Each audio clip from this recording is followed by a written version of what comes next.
North Dakota State rolled past Rob Morris in its final non-conference game of the year to remain undefeated. But now it's time for league play, where every game is magnified. The Bison Open Valley play today against Missouri State as the grind begins, and it's next on the KVOY KFYR Bison Network.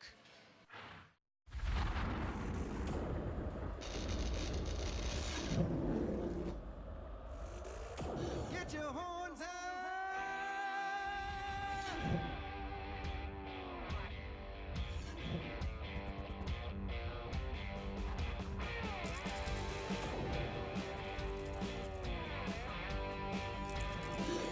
Yeah, you can hear the herd coming, baby, like it or not. We've been waiting while tailgating in the parking lot. Now that clock is ticking down, the boys are ready to go. The energy in here's electric. Let's get on with the show. Get your horns up. The green and gold are back in town. Get your horns up. Pumped up and ready to throw down. Toss that coin up in the air. Bring the boys up to the line. Hold your horns up high because it's Bison time.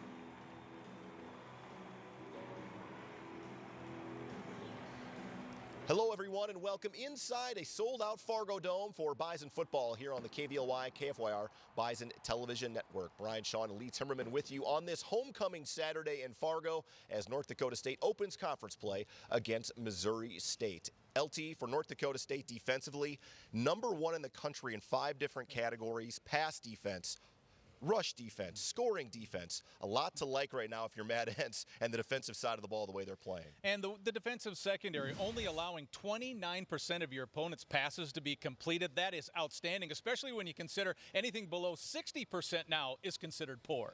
And for North Dakota State on the offensive side of the ball, so much production on the ground, in particular with Lance Dunn.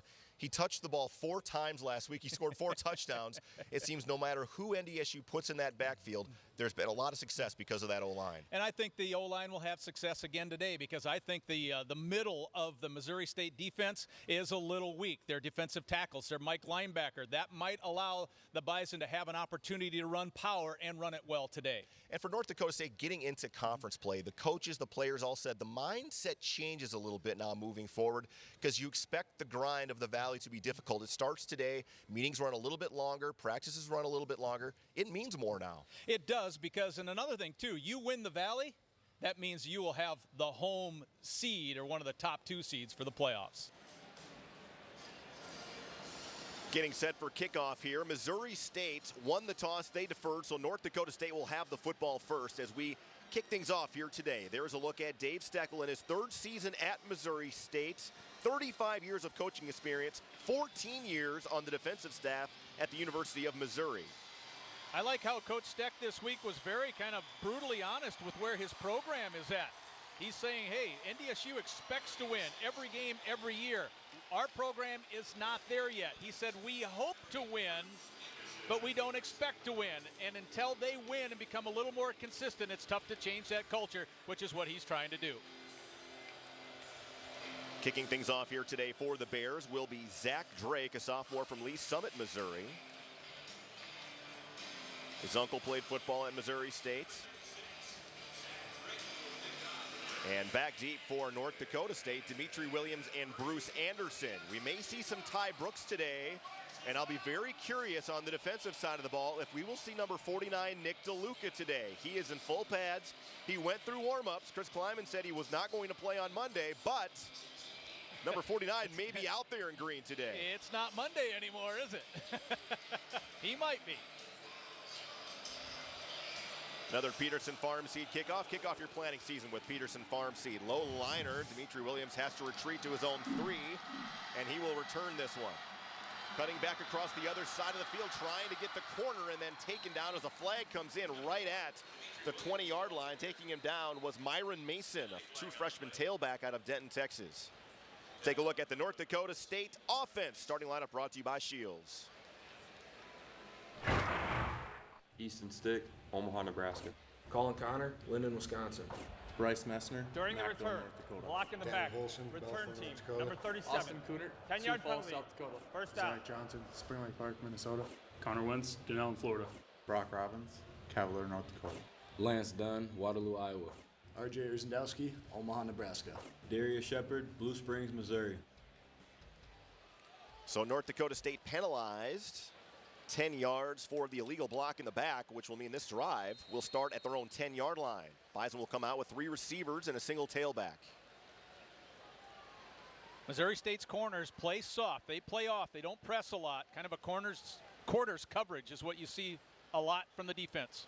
Quick throw in the flat, complete to Darius Shepard around the edge and almost kept his feet in bounds. Still a good gain. Good for 17 yards on first down up to the 27. That's how you can take advantage of that. Corners playing soft. Get a blocker on that guy, turn the corner. Here's a look at the defense for Missouri State. Starting lineup also brought to you by Shields. And as LT mentioned, the 2 safeties, 2 of the leading tacklers on this team with Cameron Price and Jared Beshore. Beshore 8 tackles and a pick last week in a loss at Illinois State. Keep an eye also on the linebackers. Some new pieces in there. McNeese Egbim is the leading tackler for the Bears. Play action. Stick taking a shot deep. Shepard is open. He's dropped it at the 20-yard line, and he had 6 in his sights. Oh, boy. Everything worked to perfection except the one thing you got to do, and that's hold on to the ball. The Bison talked about taking a deep shot early. Nodak Insurance Company replay. Oh, yeah. No one's going to kick himself or kick him harder than himself. Shep knows he just gave away 6 points. Perfectly thrown football by Easton Stick, and with the play action fake, nobody deep for the Bears. Now back to the running game, and Angelo Garba comes flying through from his middle linebacker spot to take down Lance Dunn for a loss of 4. Well, Garba's one of those new guys you were talking about, Brian. He came into this program, transferred from the University of Iowa. He's a Mike linebacker position. He does have a sack. He just read it right and was able to bust through there. Just a good read and an athletic play. And Garbutt was on the sidelines when NDSU beat Iowa last year, but did not play in that game, but said he recalls what happened in Iowa City last September. Stick out of the shotgun here. 3 receivers on 3rd and 14. Plenty of time. Fires Shepard. Has the catch this time up to the 40-yard line and good enough for a first down. A gain of 16. That's a fairly easy read from Stick because he's looking at the safeties. How deep are those safeties playing? If they crash down, Shepard's going to try to get behind them. They are playing very, very deep, the 2 deep. There you see Beshore coming in a little bit late, and Shepard's able to bust that off, catch the ball at about 15 yards, a couple more after the catch, and a first down. Illinois State had a lot of success out of the slot last week in Springfield. So Yeah. Shepard has a chance to have a big day here today. They really did. Colby had a big day passing, too. Up the middle again, and McNeese Egbim takes down Bruce Anderson after a loss of a yard back to the 39. Eggman probably the most athletic of that linebacker core. We saw him make some plays down in Springfield last year. He's an interesting guy. His parents moved from Nigeria when he was just a young kid and never played football at all until high school. And he's stepping into that leadership role that Dylan Cole had for so long. And boy, this is a defense that really misses number 31. He's in the NFL. You don't get him anymore. Had a dozen tackles last year in Springfield against North Dakota State. Hard play action for Stick. Fires on the run and on target. This time, RJ Urzendowski keeps his feet. Back taps out of bounds inside Missouri State territory down to the 47-yard line. Just man coverage. It'll be Matt Rush on the Nodak Insurance Company replay. Stick on a naked boot. You'll see that, I think, quite a bit out of the Bison today. Just able to break that off and pick up the first down. Again, these corners will play soft because they're so afraid of getting beat like Shepard did earlier in this game. So that'll help buy you another step or two from the outside guys. Stick out of the shotgun, throws again. Again, right on the money to Urzendowski, who finds a soft spot in that zone, pushed out of bounds by Matt Rush at about the 32. Well, the Bears are trying to get there with his 4. You're not going to do that. Look at, here's a perfect example. A lot of stunts across the front. 4, the little X in the middle. But if you're rushing 4 against the Bison, 5 offensive linemen, and sometimes even if the tight end stays in there and some max protect stuff, that'll be all the time in the world for Stick. The Bears will have to try to bring pressure from somewhere. Stick will throw again. Open receiver is Jeff Ilias. Touchdown, North Dakota State.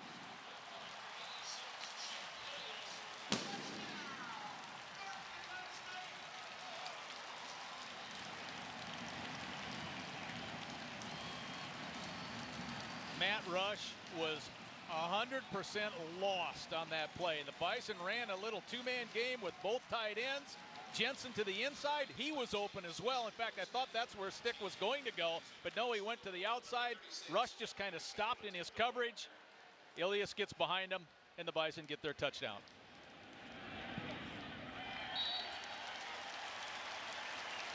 Booted through by Cam Peterson for an early 7-0 lead, and all the damage done by Easton Stick in the receiving core. 5 of 6 for 95 yards on that opening drive for the junior from Omaha. But you see where Jensen was on a post, that brought the safety over. Rush just stopped. I don't know why he let a guy get behind him when he knows his safety's getting taken away from the inside guy. All Ilias has to do is make sure he catches it. He's one of the best catching tight ends in the country, I think, at this level. He's not going to drop it, and that's a touchdown. 32 yards on the connection from Stick to Ilias. And that is the 9th career touchdown reception for Jeff Ilias, the senior out of Lidgerwood. Ryan Geller on the sidelines for us today has a report. Ryan? Expected this. Not sure we expected this, guys, but Nick DeLuca's been warming up on the bike. I asked him, I said, Nick, are you going today? And he said, it's my time. And I said, are you starting? And he said, you bet I am. Nick DeLuca says he's starting for this Bison defense. When this crowd realizes that, guys, they are going to explode. Nick DeLuca apparently is back. How about that? Just a couple of weeks after having surgery on that knee. Some concern about what exactly was wrong. A meniscus. He did not play at Eastern Washington and did not play against Robert Morris last week, but number 49 about set to make an appearance here, as this one is bounced to Dion Holloman, one of the most dangerous return men in the country, but he is driven down at the 15-yard line. Good special teams coverage for North Dakota State. And it starts with the kick, a directional kick to take about half the field away from a dangerous return man. Jalen Wimbush was the guy that got in there. Let's take a look at the Shield starting lineup of that North Dakota State defense. Caleb Butler, Blaine, Minnesota.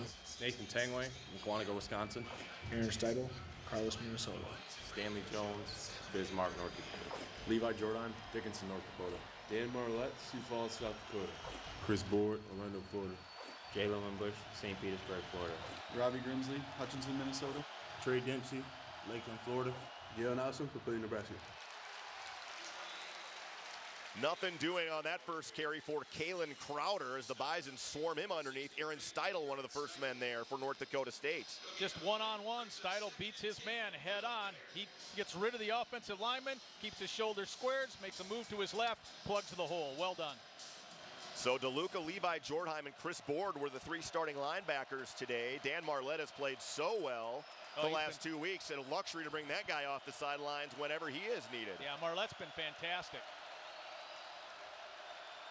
Peyton Husling under pressure is going to take off and run with it, and pretty good legs there as Robbie Grimsley takes down Husling after a gain of 11 up to the 26 as we take a look at that Missouri State offense. Starting lineup also brought to you by Shields. Husling, an interesting guy, was a junior college national champion last year at Hutchinson Community College. Some new pieces, on that offensive line, but Dion Holloman, Malik Earl, those guys have been around forever, and Eric Furmanek, one of those real big targets, a dangerous tight end, has 27 receptions last year for the Bears.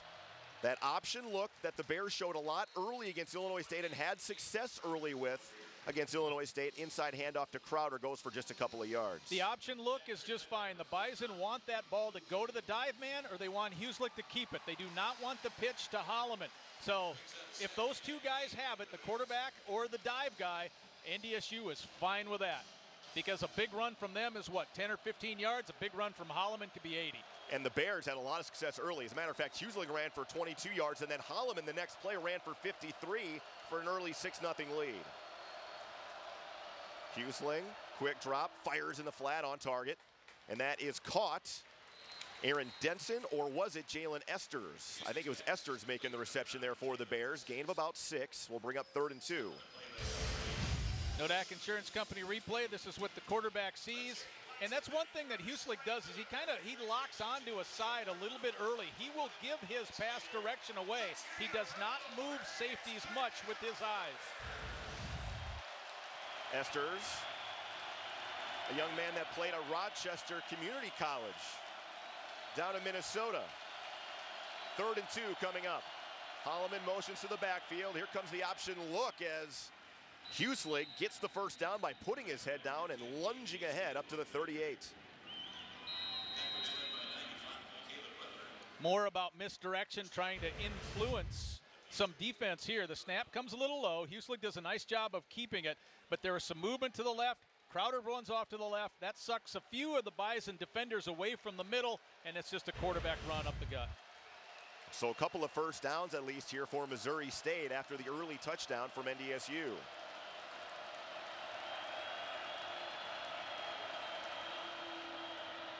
Huslick is going to pitch it out.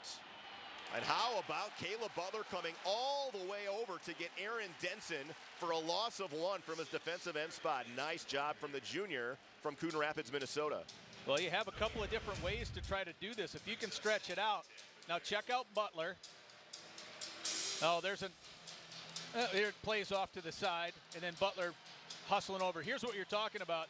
So does the pitch guy, who takes the quarterback? That kind of determines who goes to the pitch man. In this case, it was the linebacker, goes to the quarterback, allowing Butler to try to keep on his hustle and make the play. Bears go empty here on 2nd down. Huslick dumps it off, and it is caught by the big tight end Furmanek. And a nice open field tackle there by Levi Jordheim.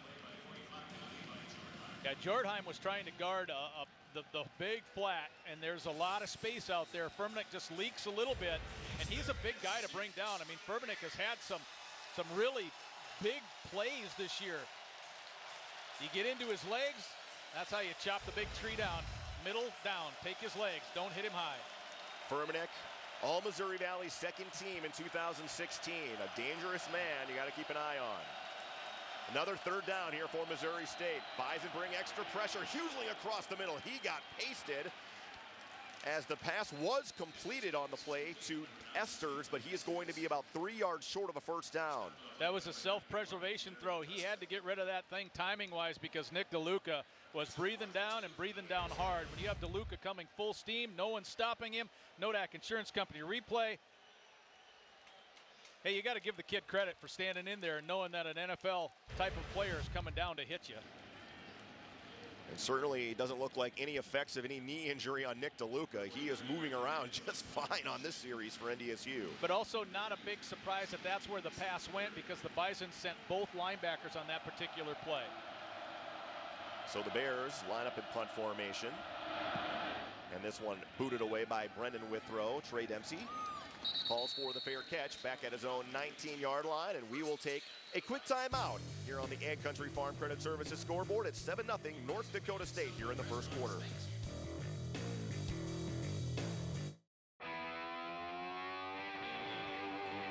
North Dakota State with its 2nd drive, 5:45 to go here in the first quarter. Bison will start in that Delta formation with 3 running backs. And the outside give goes to Bruce Anderson. Got a couple of great cut blocks. And off to the races is Anderson all the way across midfield inside Missouri State territory to the 46. Great blocking on the perimeter by both Ty Brooks and Lance Dunn. I think that was Cofield, actually. Cofield, I think, was out there. See if it's 18. I think it's Cofield and Dunn. Beautiful job. Both cut blocks, both guys hit the turf, and you know it's going to be a big run when you can do that at the point of attack. Ruz, the redshirt freshman, getting out there and getting some reps. Got a lot of carries last week, over 20 carries for Cofield. Yeah, during the break, I just told Brian, I said, we had our passing series, and this one might be the rushing series. Nope. Stick finds Anderson open down the seam. And Bruce quickly has the Bison down to the 20-yard line in just 2 plays. Simply a product of Missouri State knowing that it must honor the run so hard. That was a blitz, probably a blitz run stop. Anderson just sweeps out, goes right up the seam a little bit, and he was wide open, no safety anywhere. Nodak Insurance Company replays again today. Titus Wall, a freshman linebacker from Plano West High School in Texas, coming in to make that tackle as Missouri State jumps around on the defensive front.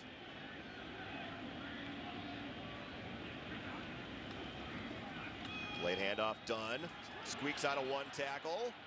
Can't quite get by the second man. Cameron Price is able to lunge ahead for a couple of yards. Just seems weird that he's not going for about 15. It's been about the case every time Dunn has had the ball this year. I mean, his averages are just off the charts, but. Yeah, 3 carries, 111 yards last week. I mean, he's first in the FCS in the country in scoring and in rushing touchdowns and in total touchdowns. And averaging 13.8 yards per carry coming in. I don't think that average will maintain throughout the year. No, it won't. Outside give, Lance Dunn. Bounces outside, Dunn, touchdown.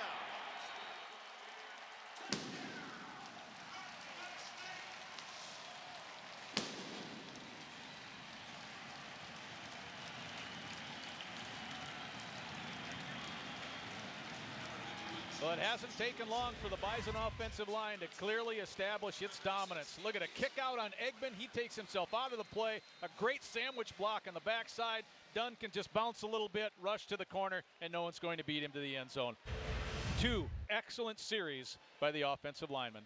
Boy, Courtney Messingham really mixing it up with a lot of different looks and play calls here. Missouri State obviously confused as North Dakota State has quickly jumped ahead with 3:48 to go here in the first quarter, 14-0.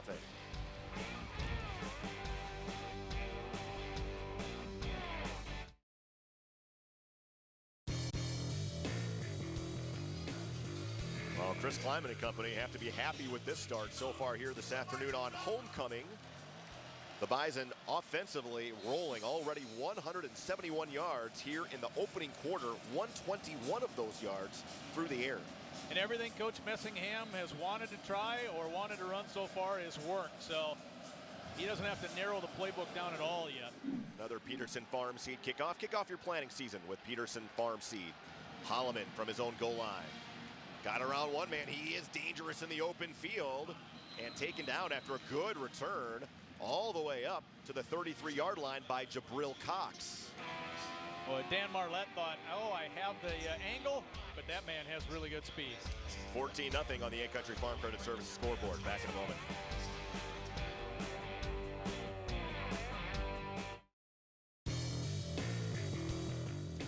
Today's game is brought to you in part by Gate City Bank. Show your Bison pride with an NDSU Gate City Bank ATM and check card. Visit gatecitybank.com/mycard. Huslig pitching it out. Room this time to the outside as Robbie Grimsley makes the tackle on Crowder. Or excuse me, Jason Randall in at tailback this time for Missouri State. Gains about 5 yards up to the 37.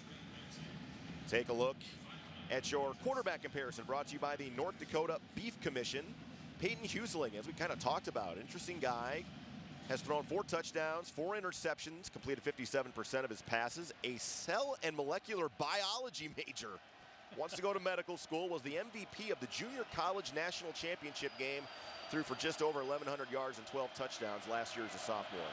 Malik Earl threw a beautiful block. That's why the play was able to get outside last play. Huslig keeps it this time, and again, Robbie Grimsley comes in to make that tackle. Got some help to bring up 3rd and 2 up to the 40. And Huslig's not the biggest man in the world either, and he's already absorbed quite a bit of punishment this year, and in this game they've run him a bunch too. I don't know, is he going to be able to stay unbruised enough to keep running the ball that much today? He did carry it 14 times last week against Illinois State, but just 12 of 28 passing last week.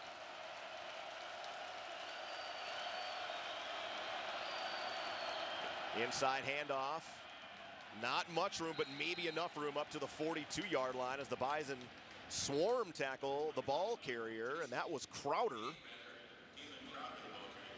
And I think he's got enough. That will move the chains. Too. Not by much, but he does have enough. We've already seen the Bears trying to do a lot of misdirection, trying to get the Bison out of their gaps in the run game. Well, again, I just think you have to do things like that, especially against NDSU, because of the way the offensive line has been today. This is not an offense that has a lot of 13-play drives in it. Inside handoff, nothing this time. Great penetration up the middle for North Dakota State. A few different guys got in there. Robbie Grimsley came in initially along with Nick DeLuca, among others. A lot of others. About 5 others. Nodak Insurance Company replay. There's the read. Nothing happening there. One of the Tuskas in there as well. That was Derek. 2nd and 12 here for the Bears. Hueslick, quick drop. Now he's going to take off and run. Is eventually dragged down from behind there by Nate Tangway after a gain of 2.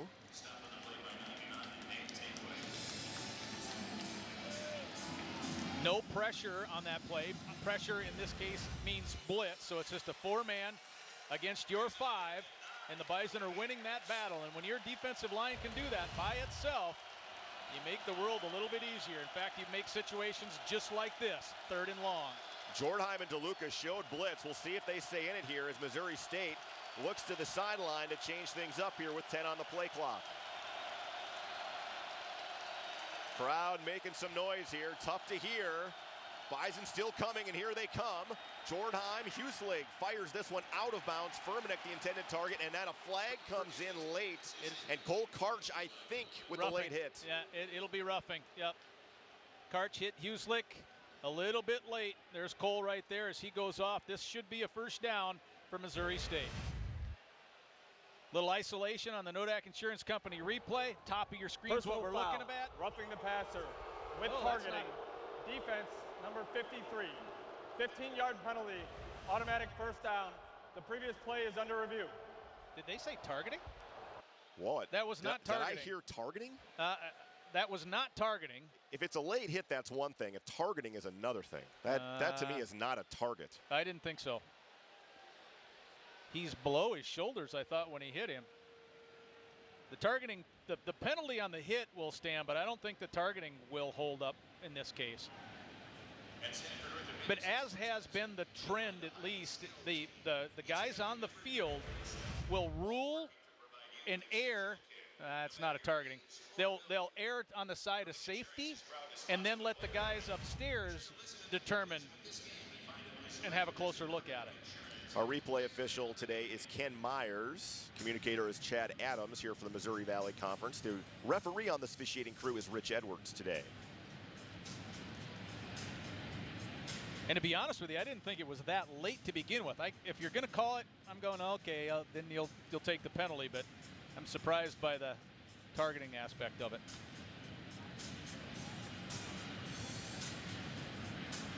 And if a team knows about targeting, it's Missouri State. Egbem didn't get to play the first half last week because he had a targeting call in the Murray State win. That's right.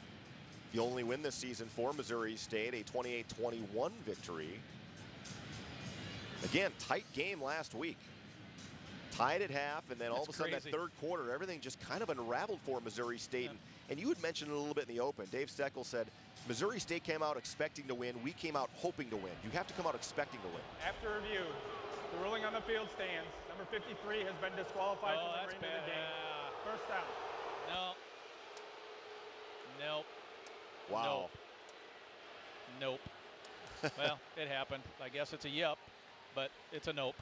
Well, if there is any consolation, Karch is gone for the rest of this game, but will be able to play next week. Yeah, because you have to sit out the half in which the penalty was called, and then you miss the next half.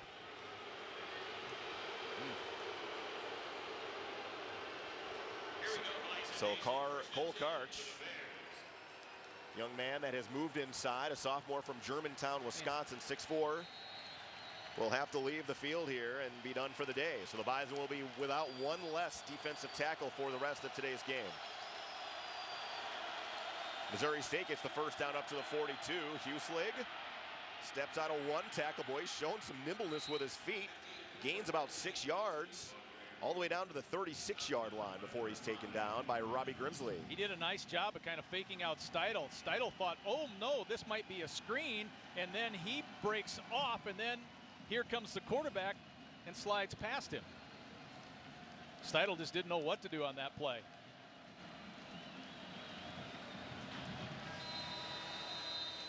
And that'll take us to the end of the first quarter.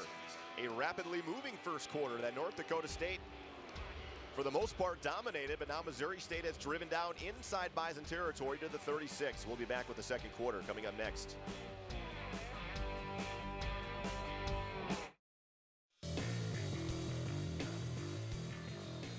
A look at number 49, Nick DeLuca, the senior out of Omaha, Nebraska. Played in only 3 games last season due to a shoulder injury. Was able to heal it up, come back out, played just about a dozen plays against Mississippi Valley State. And then nicked up a knee in practice, and here he is. Back to the option, Crowder bouncing outside. Chris Board closing quickly. Wow, how about that closing speed for the senior from Orlando? Ryan Gellner on the sidelines today has a special guest. Ryan. Yeah, guys, a First International Bank and Trust sideline report with the head basketball coach of the Bison men. Dave Richmond is here. And Dave, practice starts tomorrow for your Bison hoops team. That is crazy. Crazy. We're at a football game October 1 tomorrow, and we're starting practice, but we're really excited. Couple of big events coming up for your team, including a chance to meet the fans coming up October 17th. October 19th. October 19th, sorry. Thursday, October 19th. We're really excited and just kind of really feeding off the energy that we've been building the last 5 years. Bison basketball is at a historic time. We just want to keep building it. The Shield Center inside the Shack has just been a great avenue for us to showcase all those things. It has been a wonderful run for Bison basketball. Before we talk about this year's team, let's look back a little bit. A couple of guys playing overseas, and Taylor Braun gets a great opportunity in the NBA. Really excited for all those guys. What a tremendous opportunity to come here, have success, get their degrees, and then be able to go and experience so many other opportunities, keep playing the game that's given them so much. And then for Taylor to be with the Utah Jazz, that's a really neat experience. If there's one thing Bison fans can look forward to this year on your basketball team as the head coach, maybe just a very generic statement, but what can fans look for out of this year's herd? Yeah, we really pride ourselves in being tough and together, and I really think the 14 guys that we have right now in the locker room are really tough, really together. Certainly in the next 6 weeks and on through the next 6 months, we've got a lot to get better at, but a really good, fun group to work with. November 1st, the exhibition season starts. It'll be here before you know it, Dave. 1 month away. Here we go. All right. Thanks so much. Appreciate it. Thank you. All right, thanks so much, Coach Richmond. Huslig is going to keep it here on 3rd down and try to get the first down. Is going to come up about a yard short. And now it's decision time here for the Bears, and you'd have to think they're going to go for it. Being in this spot of the field is kind of no man's land. And down by 2 touchdowns. I think that has as much to do with it as anything else. Is when you're down by 2 scores already, you need to try to keep that ball. And yeah, you're right. It would have been a 50-some yard field goal. Coach Steckel needs a yard and a half.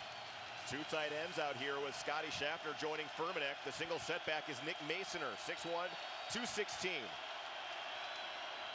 Masoner's going to get the call. Still trying to get there, and he's short. And now a flag comes in late. And that flag flew right on top of the pile, right where the ball and right where all the tacklers were. The Bison have already given a first down on that previous penalty. The Bears are pointing Personal at NDSU. Foul. Face mask, defense, number 5. 15-yard penalty, automatic first down. Boy, the second personal foul on this drive alone. Robbie Grimsley, he's the first guy there. There's a little reach with that right hand, and it is definitely in the face mask.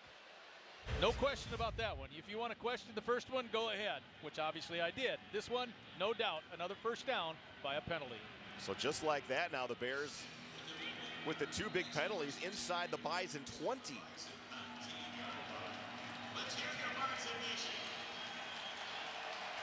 I mean, Missouri State has really struggled on 3rd down so far this year, and the Bison have given them 2 on this drive. Yeah, just 29% coming in.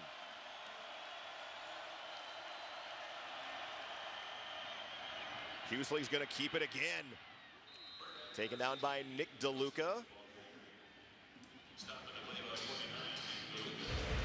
Game about 5. And again, one of the reasons that Huslig is getting as many carries as he is because the Bison are influencing that a little bit. They don't want him to pitch it.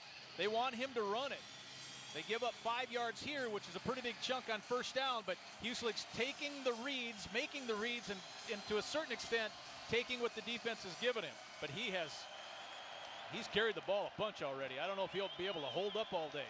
That's already the 7th carry, 35 yards for the junior quarterback. This time, handoff goes to the outside, and Randall finds some room, and he's got a first down all the way down to the 5-yard line. So Missouri State's mixing it up enough here to keep the Bison off balance. They got something cooking. Schaffner on the edge is able to get a downfield block that kind of makes it. There you see number 10 on Grimsley. He extends his arms and is able to keep Grimsley away, not allow him to be free, and allow his teammate to get the first down. So 3 receivers, 2 tailbacks. Mason are in the backfield as well now. Huslig is going to keep it.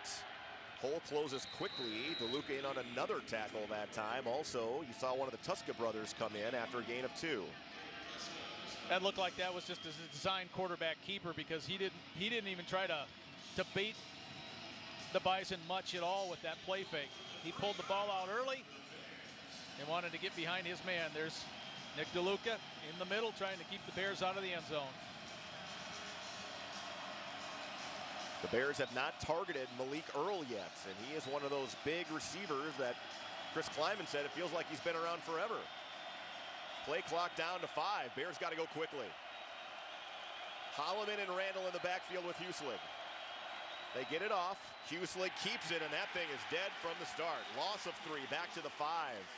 There was a couple of different Bison that came in, including Jalen Wimbush. Wimbush playing the nickel, and he comes off the top side of your screen on the Nodak Insurance Company replay.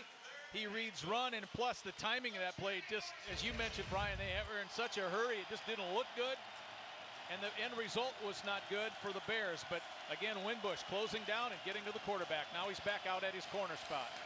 Holloman stacked up behind Jalen Esters in the bottom of the screen there. Keep an eye on him. Randall towards the goal line, and he's short, I think, by a yard. Yeah, he's short. So that will bring up 4th down. For the last 4th down, I didn't think there was too much of a decision on Coach Steck. He just said you got to go for it. Here, his offense is going to stay out, and this is the tough decision to make. Nodak Insurance Company replay. I think DeLuca's the first man there. See if we watch 49. Yep, there he comes in. Then his teammates help. Marlette also in on that tackle. This is a game-changing play.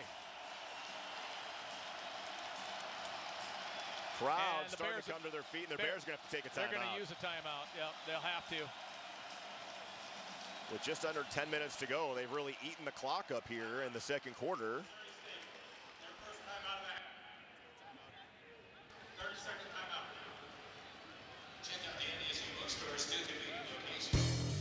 Missouri State has been able to move the ball on the ground. We will step aside and be back with 4th and goal from the 1.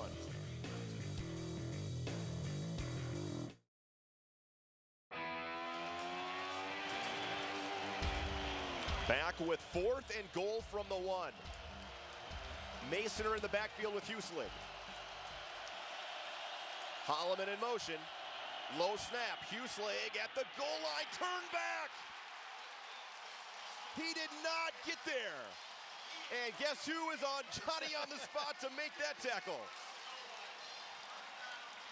Number 49, but the timing of that play disrupted a little bit by the snap.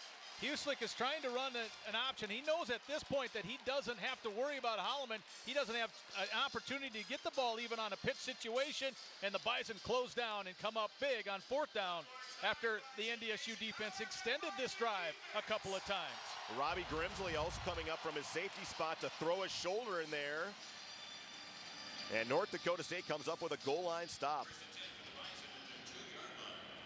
Today's game brought to you in part by Gate City Bank, and for a limited time only, receive $700 off your mortgage closing costs. For more details, visit gatecitybank.com/betterhomeloans.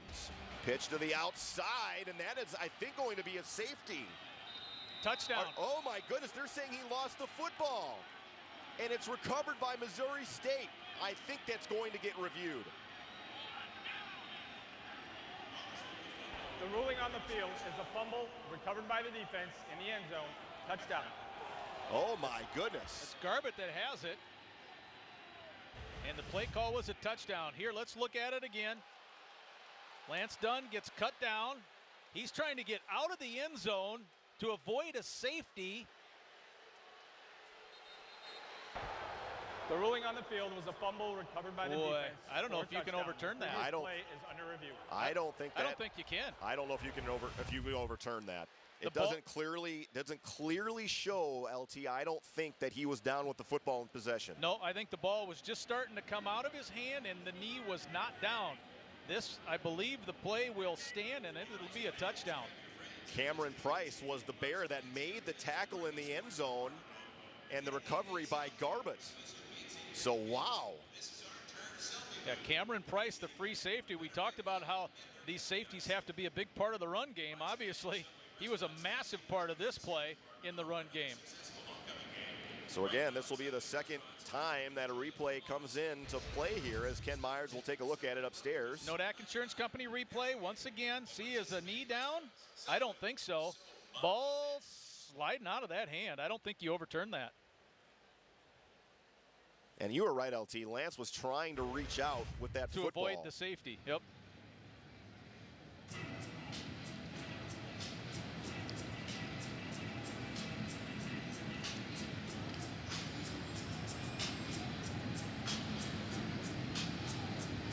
Boy, the Bears offense could not get the touchdown.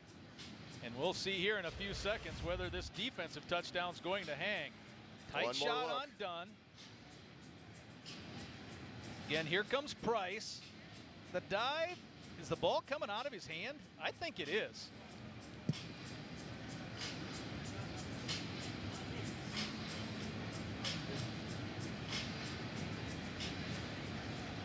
Well, they've taken a look at it, so we'll see. After review, it's been determined that the ball carrier was down with the ball in the end zone. Oof. Therefore, we have a safety. We will have a free kick from the 20-yard line. Game clock operator, please reset the game clock to 9:46. 9:46. Thank you. Well, as bad as that is for NDSU, scenario. It's not as bad. Well, I'm 0 for 2 on the replays today. Remind me never to do that job. So Missouri State will get the ball back here, as North Dakota State will have to boot it back away to the Bears. Yeah, that ends up being that's a trade the Bison will make, absolutely, to have 2 on the scoreboard instead of 6. You know, it's interesting how this game has unfolded, LT. When you look at the total yardage, North Dakota State clearly in control, but when you look at plays, Missouri State's already run 23 plays here today, and the Bison have been so efficient offensively, they've only run 12. But that last drive, as we mentioned, and we saw those couple of critical penalties on third downs allowed a couple of those first downs to happen. So, I mean, the Bison put themselves in that spot, too, to a certain extent. Well, credit Cameron Price, the safety, coming up to make that tackle in the end zone, and Dunn could just not get back to the goal line. And the Bears got their first 2 points today. Cam Peterson back to boot this one away. And Mr. Kick Return Specialist has the ball. Holloman from his own 15 has some blockers in front. And then Chris Board and some others came in to drive him back at about the 38-yard line. I think that's Dan Marlette holding his knee. I didn't get, yep. He is holding his knee. He got engaged. He was the first man down there, and the first thing he did was grab his right knee. Oh, boy. Yep. Nodak Insurance Company replay. Here's Holloman. It's on the upper part of your screen, that block, and I didn't see where the leg was or if it was planted, but that is not a good sign. Oh, boy. Not a good sign at all. We'll take a quick timeout and be back with more here at the Dome.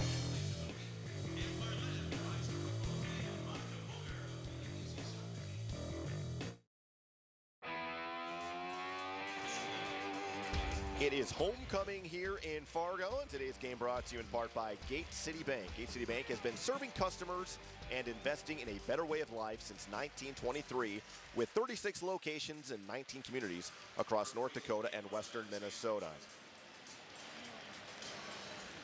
And Dan Marlette is being helped to the sideline, and his teammates are coming out, giving him the tap on the shoulder. The first guy out there was Nate Tangway, the guy who knows all about a knee injury, but as long as he was down and as long as they looked at him, in fact, the cart came all the way out to about the 35-yard line, and then they circle it off as Dan got up and being helped to the sideline. But again, that did not look good. We'll see if we can catch word on the severity of that injury at some point here today, but as LT mentioned,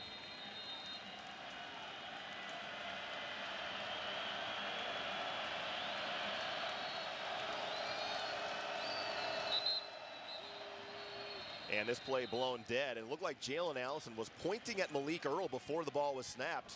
False start. Offense. Number 17. 5-yard penalty. First down. And it was Earl that was called for a false start.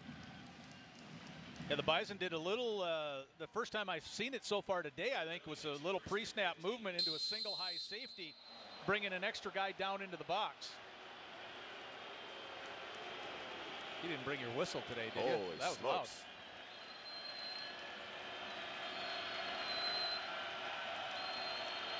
So 1st and 15, Husling across the middle and somehow got that ball into Dion Holloman, and a first down inside Bison territory to the 47, Trey Dempsey on the tackle. Boy, talk about threading it into a tight window. Husling does exactly this. Looks to his right, tight little slant, just zips it past the linebacker, and that's why yards after catch, Holloman is a dangerous, dangerous guy. If he's able to spin and stay on his feet right there at the end of that Nodak Insurance Company replay, he has 6. 11th reception on the season for Holloman. Inside handoff. Nice job by the tailback to Crowder to get out of one tackle and then stepped out of another tackle. And he has another first down all the way to the 34. Ooh, Board comes on an edge blitz and then whiffs in the backfield. This thing could have been about a 6-yard loss.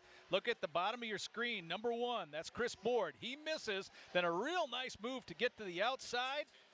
And then Jordheim has to run him down from behind. He makes Dempsey miss too. So Missouri State has been able to move the football here the last couple of drives. Bears on the move. Husling tripped up initially on the play by Tangway and then finished off by a couple of other Bison. Grant Morgan at the bottom of that pile, loss of 1. I think it was Blake Williams, actually, Brian, was the first guy there. I think it was 69 instead of 99. Williams was able to kind of make a sweep down low. He didn't make the initial tackle, but he was the one that got the pressure that blew the play up early. I think that was Blake. There he is. Solid play there from Blake Williams, the junior.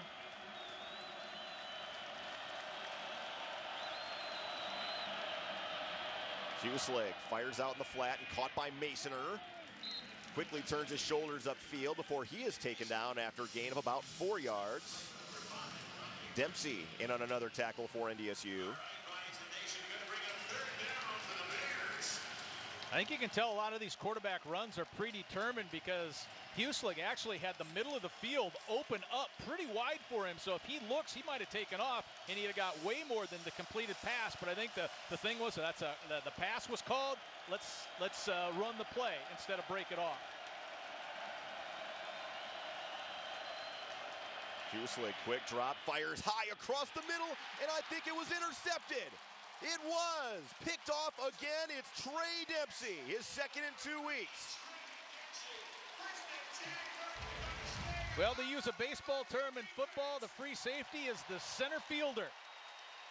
Make a break on the ball, and that's a poor pass. That's what Husling, unfortunately for the Bears, has done a little too much of this so far this year. He sets up over the middle. When you miss high over the middle, you're asking for trouble, trying to get it to Holloman, and that ball did not have a prayer of getting to number 5. Even Robbie Grimsley was closer to that football. Even though the Bison have only given up the 2 points so far, the defense has been stressed a little bit here the last couple of series. Now I think it's important for NDSU's offense to keep this ball a little long, unless you can pop a big one, obviously, but it might be drive time. 12th career interception for Trey Dempsey, the senior. As the Bison go back to power, and Bruce Anderson stacked up by Colin Bess at the line of scrimmage.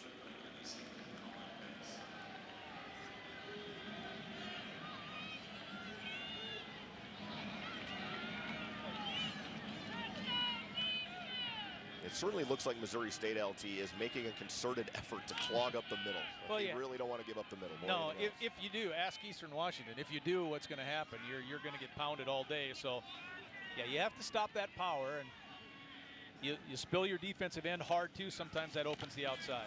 Quick toss in the flat to Darius Shepard. Bears close quickly on the play. Taken out after a short gain of just a couple of yards. Darius Joseph in to make that tackle. Actually, he made a really nice play because he had to get past, I think it was Dimitri Williams out there blocking first. Nodak Insurance Company replay, and look at him go through the block. Yep, Williams was unable to do anything with the corner. And obviously for that play to work, that initial block must work. Strong physical play by Joseph. He's a sophomore. I would say the best cover corner, too, that the Bears have. Stick out of the shotgun here on 3rd and long. Back shoulder throw again, and it was dropped by Jeff Ilias, who had it in his hands for a moment. He was open, but able to hang on, and a 3-and-out for the Bison offense. Yeah, that was a sure first down if Ilias is able to grab and hold on to that ball, but it hits the turf, and the Bison are punting.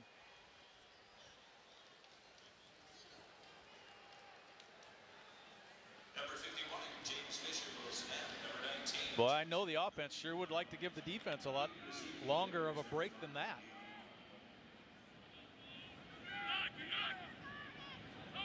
It's only about a minute and 20 seconds or so. So Jackson Kuntz on for his first punt today. Kuntz sends this one pretty good down to the 40-yard line to Holloman, who's going backwards. He gets around Fisher, and now he's got room to the outside.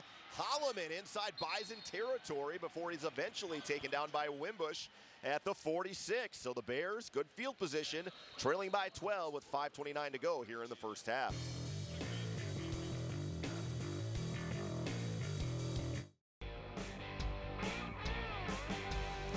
Missouri State back to work with the football at the Bison 46-yard line, trailing by 12, 5:29 to go here in the first half. 3-by-1, a formation they ran a lot last year.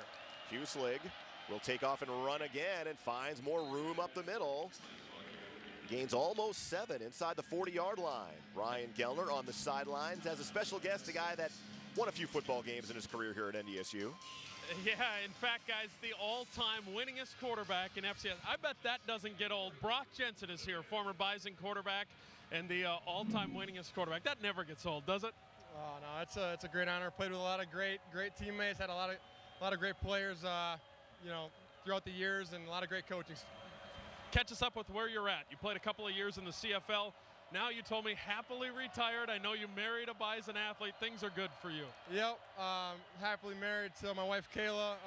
Finished up my career in the CFL here this last year, on top with a Grey Cup win. So that was nice to go out on top. But enjoying the afterlife of ball, so to speak, and settled down in North Minneapolis and Lino Lakes, and really enjoying life. So. What do you miss about this game day? This crowd, this atmosphere. What do you miss the most? Just putting the pads on and the helmet, right? Go running out of that tunnel to Thunderstruck, and the lights going off, and the awesome fans. You miss the game. You miss your brotherhood. You miss being in the huddle, making plays, making the dome erupt. That's what you miss. I mean, there's a lot, but I could probably be here all day talking about that.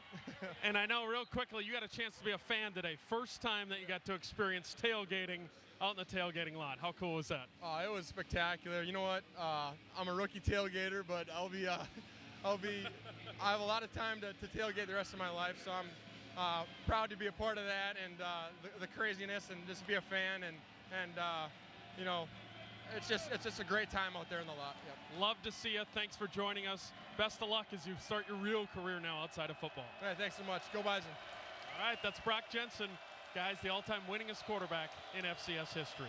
All right, Huselig under pressure. Jalen Allison bounced off him a little bit. Thank you, Ryan, for that interview with Brock. Down to the 26-yard line. 3rd and about 8 coming up for the Bears, and part of our First International Bank Trust sideline report.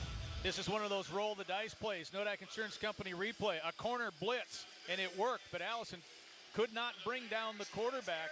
The Bison are in nickel. James Hendricks is playing safety. Robbie Grimsley goes down to the nickel position because Wimbush came off a little weird after that last tackle that he was in on. Marquise Bridges, the field corner. Huselig fires in the flat. There's and Marquise. Right there to meet him is Marquise Bridges, who made the tackle right away on Jalen Esters. Short of a first down, up to about the 23. So 4th and about 4 coming up here for Missouri Grimsley State. getting up a little slow, but here's the 2 number 9s going at it. The main thing here that Bridges has to do is make sure that he's the outside guy. He cannot let anyone off to his left. He didn't. He had good position, stayed squared, made a solid tackle, and here comes a 4th down. Now, maybe this would be a field goal situation, but Zach Drake has really struggled. Just 1 of 5 this season, as long as 28. He had a field goal blocked. He missed another. And he had a PAT blocked last week, too. So he had 1 of each blocked last week. Timeout. Now, Coach Steckel, as he did. 30-second timeout. And Missouri State will take a quick timeout here as we take a look at our trivia question brought to you by the North Dakota Soybean Council. Soybeans, how do you say that name? Legumes? Legumes. As are beans, nuts, peas, and lentils. I know what lentils are, I know what nuts are, I know what beans are. So what is a legume? You're asking me like you're pretending I know. That's why we have an answer to the trivia question. Yeah, good. I'm glad they give us the answers. Later, we'll have an answer to that soybean trivia question brought to you by the North Dakota Soybean Council in just a bit. Homecoming weekend, always fun. 8 new members inducted into the Bison Hall of Fame yesterday at a luncheon. Really good events, including Pat Simmers, who's been a long-time football coach and now fundraiser, part of Team Makers here at NDSU. There's the mayor, Tim Mahoney, taking this one in today. Looked like Robbie Grimsley had his hamstring, his left hamstring or upper glute worked down a little bit during that timeout as well, but he's back out there. So after the timeout, Drake is on for a field goal attempt from 40 yards. This one is up, and it is good. So Drake connects just his 2nd field goal of the season and his long for the season from 40 yards. And the Bears now trail it 14-5 with about 2 minutes exactly left to go here in the first half. And I know it's only a half, and Dave Steckel's squad still trails, but how quickly the Bears fell down. Things didn't snowball. The Bears really came back and played well here in the 2nd quarter. Yeah, and I think any NDSU coach, especially on the defensive side, will tell you, well, we kept them on the field with penalties as well. But you're right. The fact that the offenses look good, but the fact the Bison haven't given up 6 points yet is also a good sign for NDSU. Well, today's game is brought to you in part by Gate City Bank. Show your Bison pride with an NDSU Gate City Bank ATM and check card.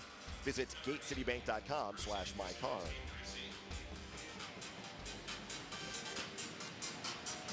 So NDSU will have a chance here. They do have 2 timeouts. With a decent return here, can maybe get into range to add some points here before heading into the locker room. Stay tuned as well, Alex Egan, back at the studio. But is it we'll have your Proceed halftime report. Is it shocking, Brian, that the first 2 quarters have been kind of almost quarters of extreme for the team in the white? No, because that's inconsistent. Is kind of the way the Bears have been all year. So Drake will boot this one away and kick it deep. And Anderson from a toe deep inside his own end zone will bring it out. And Anderson, a dangerous kickoff returner, still on his feet. Here goes Bruce to midfield. And he just about was able to get around the corner and was taken down by the kicker, Zach Drake, at the 36. Well, I think it was Godfrey who made a really key block to help get this down the field about another 30 yards. There was the block. I thought I saw 27. I don't know if I caught the number right or not, but it may have been Trey Forks, actually, 37. 37, okay. And Fort, a walk-on that played his high school football at Shanley High School here in Fargo. But what a difference in a 2-minute drill starting from here as opposed to, back along the 30. Let's take a look at your Bobcats scoring recap. 6 plays, 24 yards, capped off by the Zach Drake field goal from 40 yards for Missouri State. Dunn trying to work off a block, bounces off Bishore, and now Dunn has some room for really the first time in a while inside the 30 down to the 28-yard line, gain of 8. I know Lance Dunn said one of the reasons that maybe his one-on-one has been a little bit better this year is during the summer and in the offseason, he worked on one-on-one things with Trey Dempsey all year long. He make moves and kind of how to set people up. So that's one of the things Dunn has done better, and it's work done in the offseason. Garbutt was the man that tracked down Dunn, was able to make the tackle. As the Bison now set up here, 2nd and 2. Stick flares it out to Dunn. Got away from Egbim. And then eventually is finally taken out of bounds inside the 20-yard line down to the 17. So the Bison moving here a little bit. Pushed out of bounds eventually by E.J. Sutton. Take a look at the answer to your trivia question brought to you by the North Dakota Soybean Council. Soybeans are legumes, as are beans, nuts, peas, and lentils. So what is a legume? A fruit or vegetable grown in a pod. So there's your answer, LT. You can stump all your friends with that one. Okay. Except they're all watching the football game now, and they all know. I tell you, you're just about shocked if Lance Dunn gets taken down on the initial guy anymore, aren't you? He just makes the first guy miss all the time. Stick steps up, fires high to the corner, looking for Anderson, incompletes. Matt Rush on that coverage for Missouri State, and Easton getting some pressure that time from Colby Isbell. We have not mentioned his name much today here in the first half. He was all over the place in this matchup last year from his defensive end position. He wears number 90, but I think Stick was anticipating Anderson to have a little bit more of a freer release and try to get to the flag a little bit more. He wasn't as deep into the end zone as he thought. Isabel was kind of there from the backside. And Tyler Lovelace, redshirt freshman from Lee Summit, Missouri, was the guy that also got there to put on the pressure. Stick under pressure, taken down by Rush off a blitz, and a loss of 7 back to the 23. Really nice pressure that time. What the Bears did with their 2 guys up front on some nasty slants. You see those guys? That takes the offensive line have to honor those 2 big slants off to the offense's left. Nobody's left to take care of the corner, and he had a free shot on your quarterback. Well designed and well executed.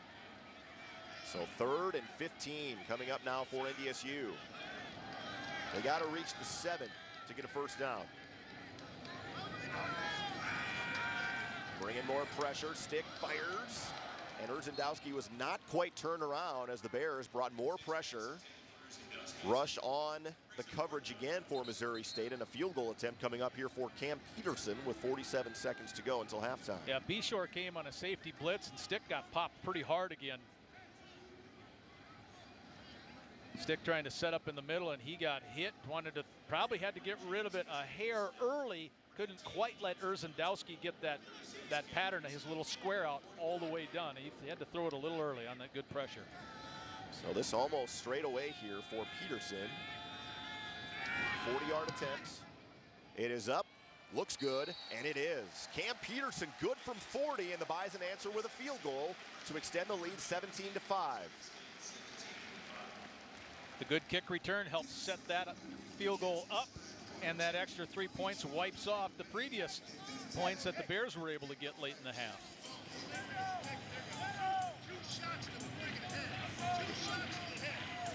Early on, it looked like North Dakota State might run away from the Bears. But Missouri State has been able to take advantage of some penalties and some miscues and hang around here trailing by 12 as we take a look at our Bobcats game recap, scoring recap. 6 plays, 13 yards only in just a minute 4. As you, LT, mentioned, the Bruce Anderson kickoff return down to the 36 is really what set up the scoring opportunity as Peterson connects from 40 yards. And he's now 3 out of 5 in his field goal attempts this year. And that is a season long of 40 yards for Peterson. Tell you what, Cam's done a good job on his kickoff so far today to really, play that where you the angle game where you don't let Holloman get a real good run at it. He has to spend so much energy to get to either his left or his right that the Bison are pinning him, kind of taking a half of the field away. So that's important because Holloman is a make you nervous kind of guy whenever he has it in his hands. Bears do have a timeout if they can get a decent return here. Maybe run a couple of plays and give themselves a chance, and Holloman from his own 2 will have an opportunity here. Slowed up and then swarmed under. Aaron Mercadal, among others, many others, along Daniel Polanski to the 25. So the Bears, with 36 seconds left, will be set up at pretty deep in their own territory. Thought I saw Jordheim and James Hendrickson on that special teams play as well.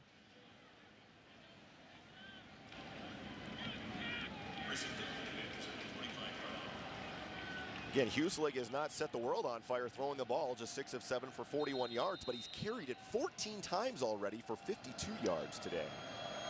Here's that 3-by-1 again, and it's been the quarterback run instead of more of a passing setup. Now it's a pass. Nope, run. Huselig has some room up the middle and taken down from behind by Grant Morgan, I believe, after a gain of 9. It is Grant Morgan, a Campbell Trophy semifinalist. The Bears will go quickly here, under 20 seconds to go. This one in the flat and caught. Esters makes a reception, then he lost it. And I think it fell right into a Bison player's hands and then fell out, and now it's at the bottom of the pile. We'll see. Now it's a free-for-all. Now it's your guess is as good as mine. Huselig, I think, is the one who ends back up with it. As it came out of Esther's hands, it looked like it literally fell into the lap of a Bison player that was down on the field. The time will run out here on Missouri State, and I think Dave Steckel thinking better of it. He took a timeout. I thought he took a timeout. They're going to talk about this, but I think he took a timeout at 1 second. They're going to say 1 second on the clock. Yeah, there's one more play left. Timeout. Yep. Missouri State. Their third and final timeout of the half. Game clock operator. Going to take one more shot. Why not? So Jalen Wimbush, good news, is back on the field here, as is Robbie Grimsley. Both were shaken up a little bit earlier. I don't know that Grimsley missed any plays, but he just was favoring something, I think, on the left side. Have to think we'll see 5 or 6 or even more defensive backs. Well, for NDSU here. I mean, Board used to be a defensive back. He'll play deep. DeLuca will play deep as well, and there's already 5 of them out there to begin with, so there's 7 guys who will be playing very, very deep on this play. There's actually 6 defensive backs in. Now because you're rushing 3, yeah.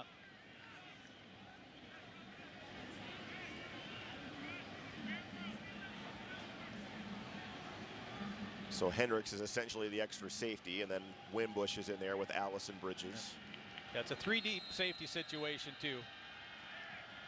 Number 3, number 5, number 6. And Robbie Grimsley still having some issues. Sideline warning. North Dakota State, they're first. It is just a warning. There is no yardage foul. So a flag comes out as for a warning on NDSU for the sidelines. We saw that last year. The Bison actually were flagged some penalty yardage for that. Something that's taken much more seriously now by the officiating crews. In fact, I think one of them was Coach Riley tripped an official last year, if I remember right. Huselig dumps it off. Pitch it. Here's the pitch. Nope, no pitch. It was complete to Esters, and he was looking for a man to pitch it to, but nobody there. So that will be the end of the first half, and North Dakota State leading 17-5. Ryan Gellner will catch a word here with head coach Chris Kleiman coming off the field. Okay, I've got Coach. All right, here is Ryan with Chris Kleiman. Chris, you got him early a couple of times on offense, since then spun the wheels just a little bit. Yeah, we got to be able to run the football, and then we can't turn the football over. And we had 2 penalties where we get off the field, so a lot of things we got to clean up. Biggest adjustment you'll make at the half? Got to be able to run the football a little bit, and if they're going to pack everybody up there, RJ and Shep got to go. All right, we'll see it then. Thanks, Coach. Guys, upstairs. All right, thanks so much. Stay tuned. Alex Egan standing by for the Proceed halftime report. Some of your first half stats and more analysis, and LT and I will be back with the second half coming up here in just about 20 minutes from now. From the Fargo Dome, the Bison lead at 17-5 on the Egg Country Farm Credit Services scoreboard.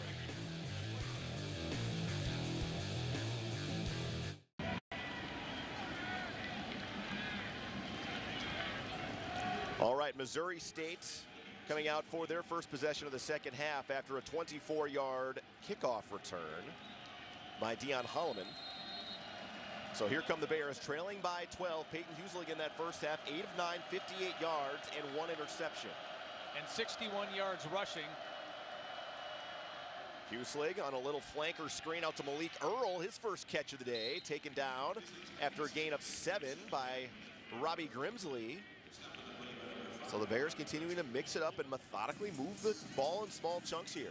That's one of the first times I think that Earl has had an inside release. He got away from Jalen Allison. Take a look at your North Dakota Beef Commission quarterback comparison.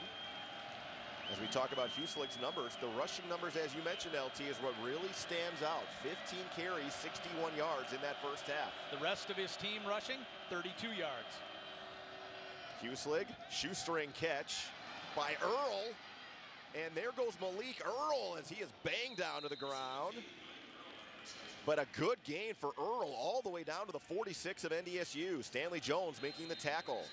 Yeah, good hustle from Stanley Jones because Earl had a big head of steam. He had to go down to close to the turf and pick that ball up. And then once he got a good head of steam, we saw the play before where Grimsley comes up and makes the tackle. This time he gets past number 5 and picks up the first.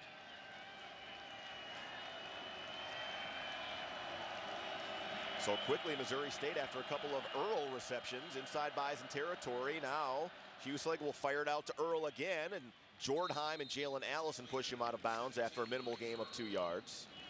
Ryan Gellner on the sidelines has an update for us on an injury, Ryan. Yeah, guys, not a big surprise. Dan Marlette left the field just before halftime to go back without his shoulder pads on. He has returned to the field, although he is in street clothes, in the immobilizer and on crutches. He'll have an MRI later today. And then Robbie Grimsley, the strong safety, you alluded to it earlier, still trying to get that hamstring stretched out, which he hurt a couple weeks ago in practice. He's playing, but it's obviously sore for number 5. We'll watch him. All right, thanks, Ryan. First International Bank and Trust report. And this ball is overthrown and intercepted by James Hendricks. Hendricks, a big turnover for NDSU. His third of the year, and Huselig missed high again. It bit him once in the first half. Nodak Insurance Company replay. We talked about it then. We'll talk about it now. If you're throwing over the middle and you're going to airmail your receiver, you're in big trouble. James Hendricks playing in that free safety position, or the deep two-thirds position, too deep, I should say. Interception number 3. And that is the third pickoff for James Hendricks, as the safeties have really done a good job taking the football away. 2 for Dempsey, 2 for Grimsley, and now 3 for James Hendricks. You can certainly tell, though, that Missouri State came out with throwing the ball on their mind. They did it up until that point. So Bison on offense for the first time. Bruce Anderson trying to get around the edge, but the Bears shutting that thing down. Garbutt was the thing that bubbled it out, and he was finished off on the play by Darius Joseph. And Joseph, the corner, and that play just bubbled. He was unable to turn it up anywhere. Nodak Company Insurance replay. This is that delta. Remember where the lead blocker's got a couple of really good cuts? Well, this time Joseph stays on his feet. You see the linebacker press that play a little bit wide.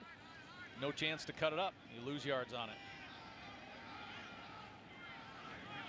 Bison only had 1 rushing yard in that second quarter. How strange is that? Play action for Stick.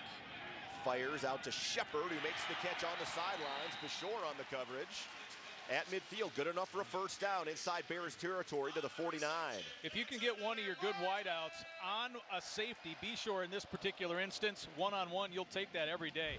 Bashore, an interesting thing in high school, he played for 4 straight state championships, and then after he came here, their high school won 2 more. So this high school's won 6 titles in a row, but he couldn't play. He doesn't have the speed to handle Shepard on that play. Yeah, Lamar, Missouri had just a dynamite dynasty going there. Stick, quick drop in the flat, caught by his big tight end Nate Jensen. He's good for about 5 yards. Yeah, he's across the 45, close to the 44. And again, Missouri State just really does with slants and dives and crosses. They put pressure schematically on the offensive line from NDSU. They're not going to do it with big bodies. They do it with slants, and so far the Bison holding up in that passing situation. Here's a look at your quarterback numbers, brought to you by the North Dakota Beef Commission. Stick, 8 of 12, 134 yards and a touchdown. 121 of those yards came in the first quarter. And there is Dunn, who's got room around the edge. Got a block from Urzendowski. Touchdown. And a flag comes in very late. Tanner Volson, Bryce Mesner. That touchdown is yours. They were the two guys who pick up. Look for your center and left guard. 74 Volson, 62 Mesner. And then the flag comes down really late. I didn't see anything on the play itself. Late hit from someone on the offensive line.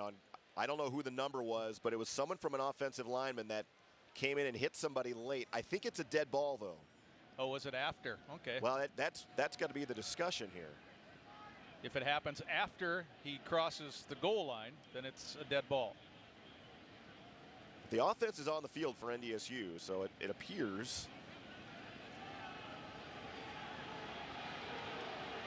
But this is going to be taken away. The result of the play is a touchdown. Okay. After the play is over, unsportsmanlike conduct, offense, number 68. 15-yard penalty will be assessed on the kickoff. That is number 68's first unsportsmanlike conduct foul of the game. Okay, so the touchdown will count for Dunn. Yeah, that's how late it came in, and it's against 68 there. That's Zach Johnson. So speaking of penalties, we did get a chance to talk with Chad Adams, the replay coordinator, on the targeting. He said they did not have a good enough angle to overturn the call that was made by the referee. The extra point is booted up and through, and North Dakota State extends its lead to 24-5 here with 11:12 to go on the Ag Country Farm Credit Services scoreboard. Lance Dunn dances in from 44 yards.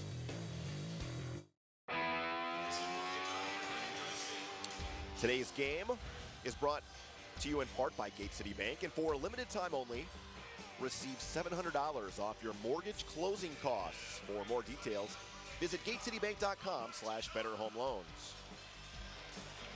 We noticed it a little bit on that last drive at the beginning. What Missouri State has a tendency on offense when they have success, it's certainly not uncommon for them to run the same play from the same formation. Remember, Earl had that quick little, and then they went back to him, then went back to him. So it's a pattern.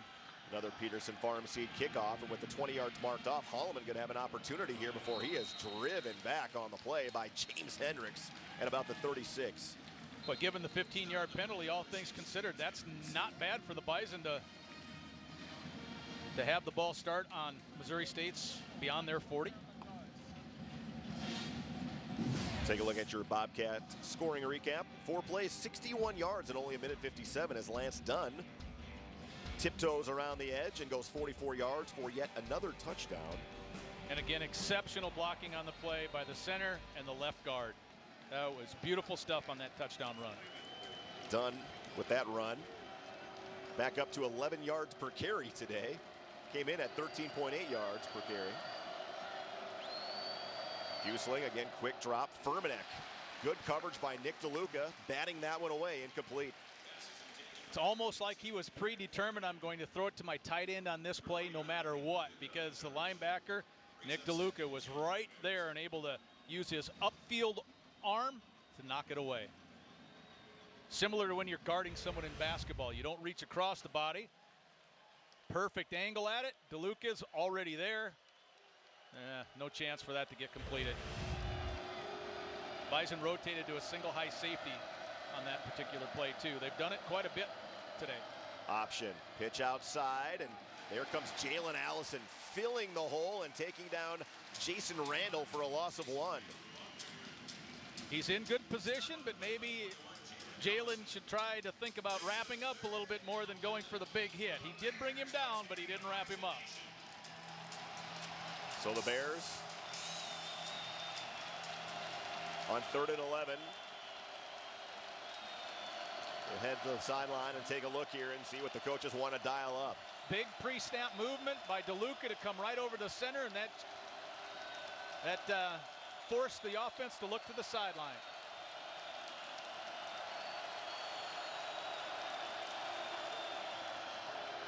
Oh, Husling got pasted, but still got it off to Holloman. But Jalen Wimbush is there for the tackle. And a big loss back to the 30. He got pasted by Caleb Butler. He made a move past that tackle and exploded through the gap and got into the face of the quarterback. The fact that this one was completed at all, look at that brilliant move. He is in the grill of the quarterback hard, and that's a gorgeous job of tackling on the outside by Jalen Wimbush.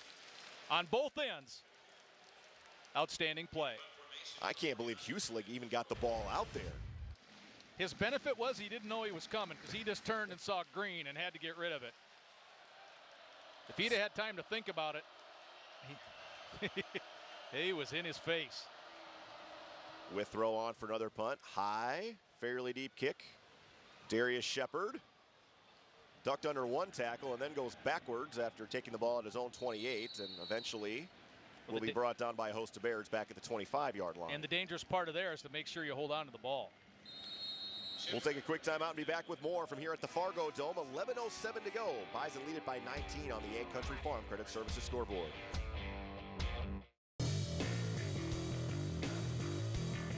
Homecoming here in Fargo. 24-5 is your score. Just over 9 minutes to go here in the third quarter. Bison offense back on the field. Lance Dunn taking it from 44 yards on the last Bison possession.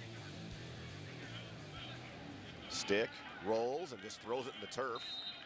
Connor Wentz was the intended target, I think. He was double teamed as well.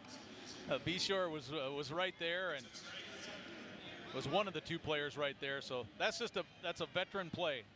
It's not going to work. Spike it down to the feet of your tight end. Live to play another play. One thing Courtney Messingham, offensive coordinator at North Dakota State, when he spoke with us, said the way that Missouri State slants and twists and moves, there's going to be times they're going to get you. We just got to make sure we try to dial up the right things at the right time. Delayed pitch out to Bruce Anderson. Puts his shoulder down. Gets up to about the 30-yard line before he is taken down on the play. Zach Sanders, one of the freshman cornerbacks who have played quite a bit. There's been some young kids that have played, especially on the outside for the Bears defense this year. Yeah, Zach Sanders, really a high school decorated career. Lawrence Free State High School in Kansas. Set program records for yards, receptions in a game, in a career. Did all sorts of things there and getting an opportunity here as a true freshman to make an impact. Has one interception this season. Stick. Going to take a shot. How about that catch from Urzendowski coming back to get it at the 41. It was a thing of beauty because that pass was a long ways behind him. We'll isolate on the Nodak Insurance Company replay. Wow, that's awesome. That's just what they call ball skills. I can do something that most others can't. And there's also a confidence factor that goes with those two guys especially, that Stick knows if he gets it anywhere within what they call the catch radius, that number 16 is going to get it. Third catch of the day for RJ. Big third down pickup. Play action again for Stick. Steps up in the pocket, taking a shot deep for Darius Shepard and a little bit overthrown. And again, it's Sanders on the coverage for the Bears. Shepard was unable to get the separation. You usually like to get, off the ball or about 10 yards deep. Just if you can get that corner a step off of your hip, you've got a chance to maybe make a break on the ball, and he just didn't. There was just good coverage by the freshman. We've talked about him. The Bison were able to get behind the safety, and that was B-Shore on the play, but the corner was in good position.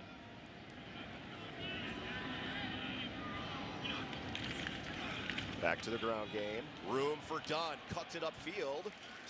Got some good blocking, but then a nice cut at about the 45 and darts up to about midfield. Will bring up about a 3rd and 2. Looks like Connor just was able to chip Egbum just enough to force him off of that angle. He just had to slide to the inside, which allowed Dunn to pick up 9. Cam Carter making the tackle for Missouri State. And the Bison have a golden opportunity on this drive to really, make the hole much deeper, if you will, for Missouri State if you can get points on this. And if the Bison get points, you got to remember that Urzendowski down catch. Stick quickly out in the flat to Urzendowski. Almost slipped out of a tackle there from Darius Joseph, but he has enough yardage for a first down to the 42 of Missouri State. That's your best wide out against your best cover corner. A little one-on-one situation. Urzendowski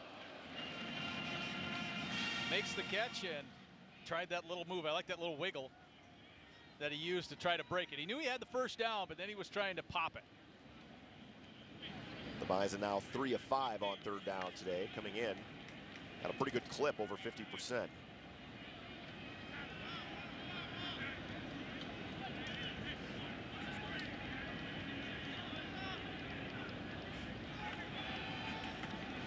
More good protection for Stick. Urzendowski was held there by Joseph way back at the 25-yard line, and this will be one of 2 penalties on number 2 in white. You'll see it here easily on this isolation on the Nodak Insurance Company stop and go route. There's the Defense, hold. Number 2, 10-yard penalty, automatic, first down. And we're not going to see it on any replay, and it's something that you just don't even hardly think about. But I tell you, Colin Connor did a fantastic job against Isbell one-on-one on that last particular play. It's, again, your best rush edge guy against your left tackle, and if you're winning that position, you'll be able to pass the ball, and he did an outstanding job, number 64, on that play. Well, you had mentioned last year how disruptive Isbell was, especially in the first half against NDSU. He has really not been a factor today. And Isbell, an excellent player, all Missouri Valley in 2016. He started 26 straight games. Not much room this time up the middle. The pile does push for Bruce Anderson up to the 29-yard line. That's one thing with NDSU we've noticed over the last decade or so. That pile rarely goes backwards. And so, that after first contact, another 3 or 4 yards. Is that E.J. Sutton down on the field? I didn't get a clean look at his number here. Let's see if we can catch the backside of this on the replay. Tough to see from that angle, but we'll take a quick timeout and be back as they attend to the injured Missouri State Bear.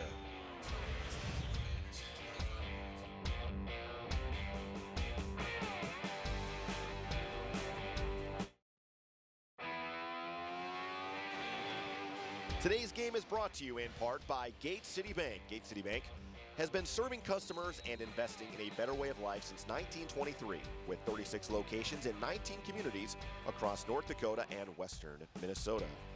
Some of the festivities last night in downtown Fargo, the homecoming parade. Stick will hand it off to Anderson.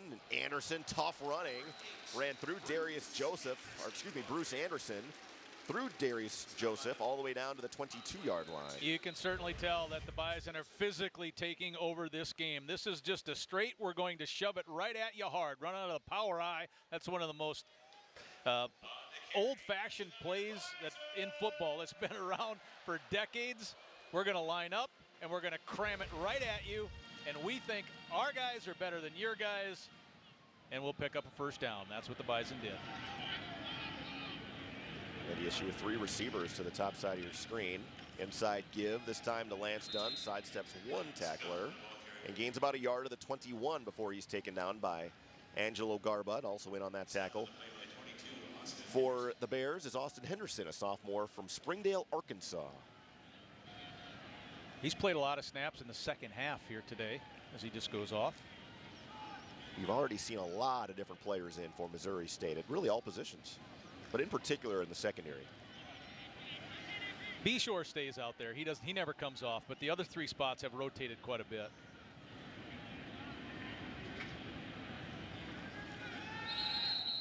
And this one blown dead before the pass to Dallas Freeman. Who we start. Offense, number 20, 5-yard penalty, second down. Well, who we should say it's nice to see Dallas Freeman back. Yeah, had a finger issue the last few weeks that he's been dealing with. Finally able to get back out on the field here. And he has a pretty good interaction with Stick. Stick likes throwing the ball to Freeman. Obviously, it's happened more in practice than it does in games, but he has confidence in throwing it to 83. Pretty solid hands. Junior from St. Michael, Minnesota. Played at a Minnesota powerhouse program. St. Michael Albertville has been in the state tournament a number of years. Stick has time to survey, now running out of time. And will throw on the run and complete to Ilias. And Ilias is upended, but has enough for a first down to the 12-yard line. Maybe, I guess, a couple of inches short. They're gonna call an illegal block, I think. You'll see a little bit of a crackback in here. I think that's what the call is going to be. Watch this play right here. They're going to call that, and I'm not sure why, but they're going to call that a penalty. It wasn't a low, it wasn't below the waist. There is no foul. The block in question is deemed to be legal. Yep. First down. Good job. As long as you don't go low there, LT, don't that's go low, legal. You're good. Or go head hunting. You can't go head hunting either. You got to be shoulders to waist. Well, the man in question is still down over there from Missouri State, who took the brunt of that hit. Dave Steckel trying to get an explanation.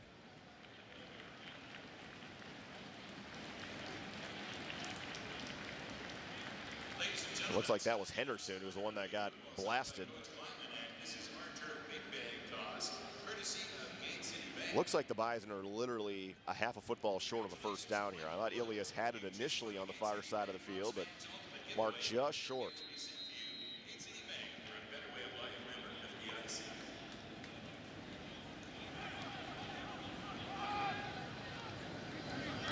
All right, again. Dunn working off a block. He's got enough for a first down to the 10-yard line. Hey, Lance Dunn. I like the way Coach Messingham, we asked him a little bit about Dunn and how he's able to break some of these, and he just says he understands where his out is. This play doesn't break, but see how he has a feel for just where that opening is? He's sliding to the outside. He's trying to pop to the outside. He just says he understands that the initial play is designed to go here, but then he's always surveying and trying to figure out what's my best chance to hit it big on this particular run. Really nice tackle there from McNeese Egbim to get in, coming off his block to take down Dunn after a gain of 2. Anderson. Right up the middle again. Gains about 4 to the 6. See Bishore coming in to make another stop for the Bears. You know, coming into this game, you know, we talk and we know how much Dunn has done, but really, Bruce Anderson has had quite a few more carries than Dunn has coming into this game. He had 40 carries coming in to Lance's 29. And I don't think most people would have guessed that, simply because number 10 just keeps running away from everybody.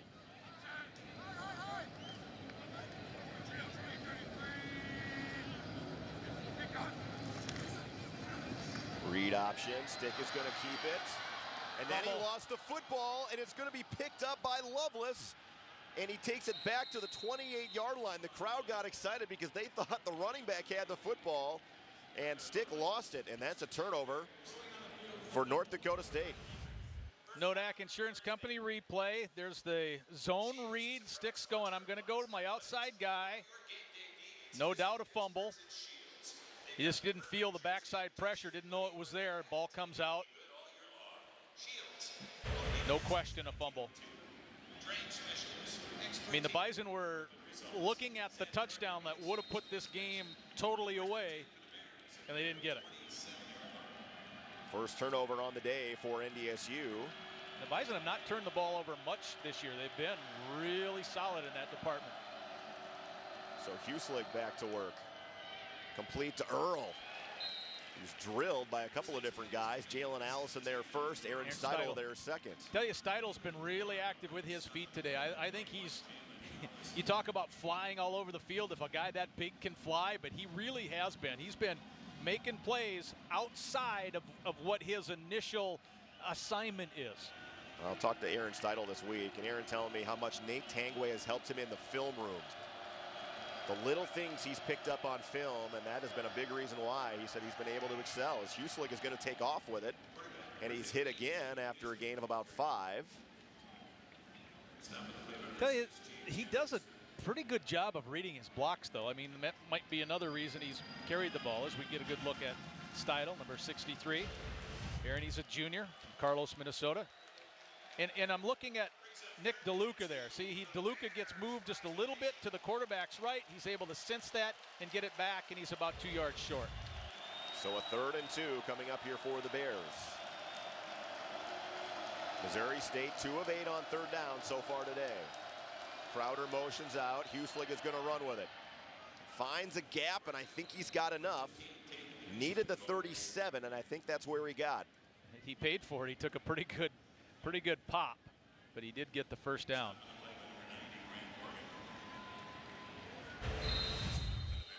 Nodak Insurance Company replay. Grant Morgan working off, gets an arm on him, working off a double team. I mentioned earlier that the Campbell Trophy semifinalist, Grant Morgan, which that goes to the best scholar athlete in football in the country.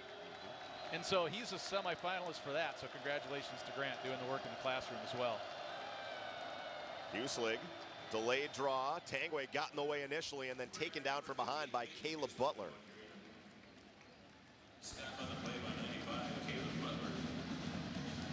Huselig just doesn't have time to try to get the ball downfield unless you're going to throw up a 50-50 ball or something, which so far the Bears haven't done much of, or even on tape shown the want to very often. Huselig just doesn't have a lot of time to try to survey the field and throw the thing. And when he has, he's airmailed it over the middle twice for interceptions. Firmnick in motion. Huselig has a little time, steps up, fires high, and intercepted again. Robbie Grimsley's got this one. And Grimsley down to the 43, and another turnover on Missouri State as the Bison got the ball back. Third pick over the middle, third pass over the middle. That was a very poor pass. The first two sailed too high. This one barely gets over the linebacker, but it's about 5 yards short of the intended receiver. Huselig steps up. He stares down his man. He tells the safety. He's telling Grimsley, I'm going to throw it over the middle. He doesn't try to move the safety with his eyes much, and he telegraphed it right into number 5's hands. Just when Missouri State looked like they had some momentum, could not get it done, and that will do it for the 3rd quarter as North Dakota State will take over, and it is the 4th quarter. So remember to get your 4 for 4 from PetroServe USA. Get pizza, 2 cookies, and a drink for $4 at all 22 PetroServe USA locations. Hold up that 4. We'll be back with the 4th quarter coming up next.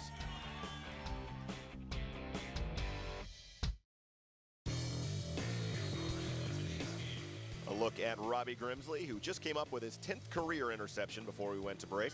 3rd this year. Safety's doing a good job taking the football away. Between the 3 safeties, already 8 interceptions this season. Handoff goes to Dunn, cuts it back up inside. Good blocking that time up front. He's got a first down to the 31. Gain of 12. What a kick out by Nate Jensen, the tight end. Head down to Ryan Gellner, who's standing by with another special guest. Ryan.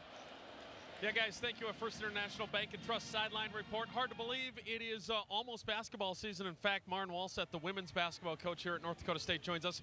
Practice starts tomorrow, of all things. It does, tomorrow. You know, September went very fast, and our games aren't, for a while, but it all starts tomorrow. Let's talk a little bit about an event coming up October 19th that is called officially the Bison Hoops Kickoff. Tell us what that is for Bison fans. It's kind of like Midnight Madness, but at a reasonable hour. So both the men's and the women's programs will be getting together, having autographs, contests, three-point shootouts, things of that nature. But it's the first opportunity for our fans to get a glimpse of both programs. Let's talk a little bit more about your program. You brought in some height this year. You've got a couple big freshmen. We do. We have an incoming class of 5, 4 freshmen and 1 junior college transfer, but 3 of those freshmen are post players. Last year we had a large class, primarily guards. This year we kind of flipped the script, and now we've got some height. You get going November 2nd in the exhibition season, so you practice for 5 weeks. But once you get going, what's the biggest thing you're looking for? I'm really looking for day-to-day improvement and growth. And we've got 5 weeks to really set ourselves up nicely and make a nice climb. And it's the continued progress each and every practice just to get us a little bit better. All right, Maren, good luck. We look forward to that women's team this year. Thank you very much. Guys, back upstairs. All right, thanks so much, Ryan. A nice pitch and catch there from Urzendowski, or from stick to Urzendowski. I mean, a nice catch in traffic, good for about 9 yards on first down.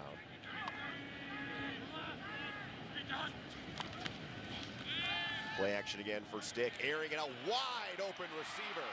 keeping his feet and bounces. R.J. Urzendowski, touchdown.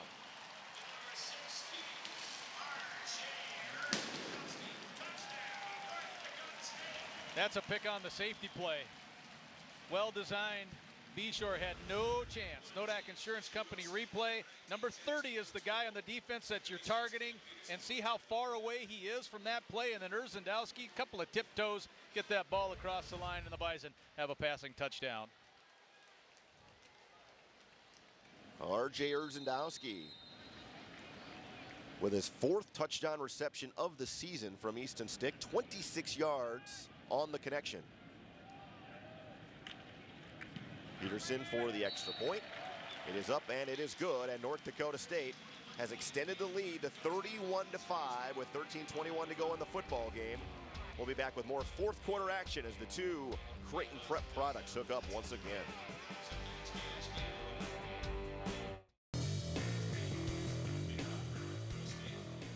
Back here at the Fargo Dome, let's take a look at your Bobcats scoring recap. 3 plays, just 43 yards as Urzendowski hauls in his 4th touchdown reception of the season from Easton Stick. What a well-designed touchdown pass.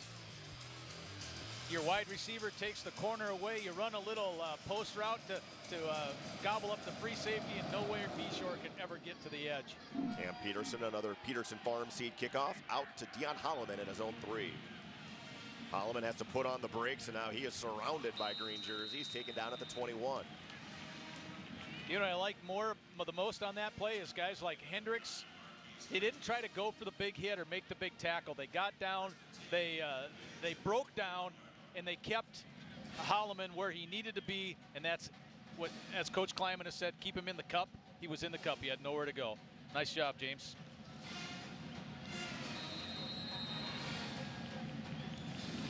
And a new quarterback under center here for Missouri State. That is J.T. Granado.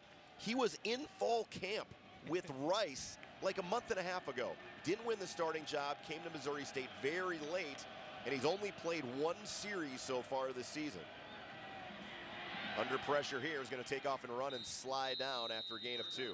Big kid, strong kid, but yeah, that's kind of strange. I heard Art Haynes, the play-by-play guy, talking about he was on his way to Abilene Christian for a visit, and Missouri State found out that that's where he was going, and Art said they intercepted him. And here he is playing, yeah. Middle of fall camp. He wasn't going to get the starting job, and he's like, all right, I'm out of here. He played in 4 games at Rice. He was actually 5 of 11 for 56 yards against Stanford last year. And he fumbled the snap here and is trying to pick it up, and now he's going to be buried. Taken down for a sack by Stanley Jones. I know in his Monday presser, Coach Kleiman mentioned Stanley Jones is one of the guys who's may not have the stats, but who's playing so well. You see him turn that corner on the Nodak Insurance Company replay, get in there and make that sack. First sack of the season for Stanley Jones. I mean, we told that story last year, but Stanley's folks actually live in Mexico. And he stayed with a host family in Bismarck his senior year at Bismarck High because his family moved back to Mexico. Flags start flying. I think Missouri State's going to move back 5 more. Number 68, 5-yard penalty, 3rd down. That is against Marquise Prophet. You know, he started 7 games as a freshman. Now, the thing about Marquise Prophet is when you're at Christmas time, you got to be careful who the gifts are going to. He's got 8 siblings. Listen to the names. Mark Jr., Marcus, Marquita, Maurice, Marie, Mariah, Martez, Martin, and of course Marquise. This pass completes. And getting some of that yardage back is Tyler Curry. Curry, a sophomore from Cordova, Tennessee, a Butler Community College product out of Kansas. I know in talking with Coach Klanderman this week, the defensive back coach, about the receiving core from Missouri State, he kind of had some nice things to say about Curry. A couple of years younger than Malik Earl, but he said kind of that same type of body style, that same type of an athlete. So he thinks he's kind of an up-and-comer in the wideout ranks in the conference. A 2-time Memphis All-Metro selection in high school.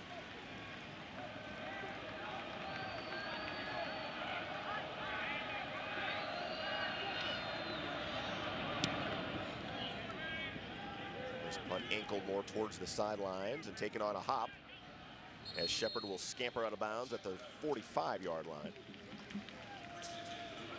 And NDSU good field position again, leading comfortably with just under 11 minutes to go.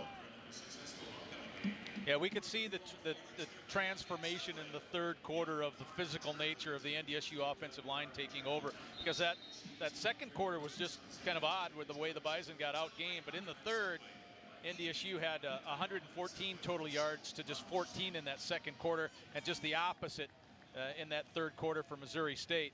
They had just 37 total yards in that quarter. Well, this is the thing about Missouri State. 236 yards in the first half last week against Illinois State. Yeah, just 75 in the second half. Things just slowed down quickly. 0 in the third quarter. Anderson working off some big blocks up front as North Dakota State continues to get good room in the middle, and that goes for 8 yards. Traditionally, in the FCS program, NDSU's running backs have done a really good job of being able to finish physically. Remember how T-Roll, would do that. Both Dunn and Anderson are good at that. McNorton was really good at that. Chase Morlock, when he had, finishes, I mean, they finished the end of the run really, really hard. So you always got a couple of extra yards at the end of the play. Well, Bruce Anderson is really bulked up. He's up about 25 pounds from where he was his true freshman year now at 216. Bruce again lunging ahead. Egbim gets him by the ankles. Going to be about a half-yard short of a first down.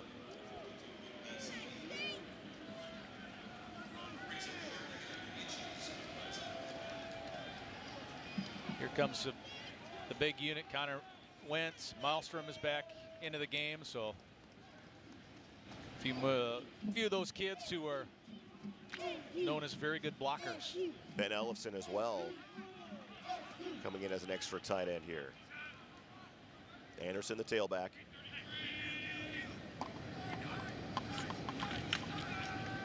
Bruce using some blocks, spins out of another tackle, and there goes Anderson. Inside the 10, touchdown.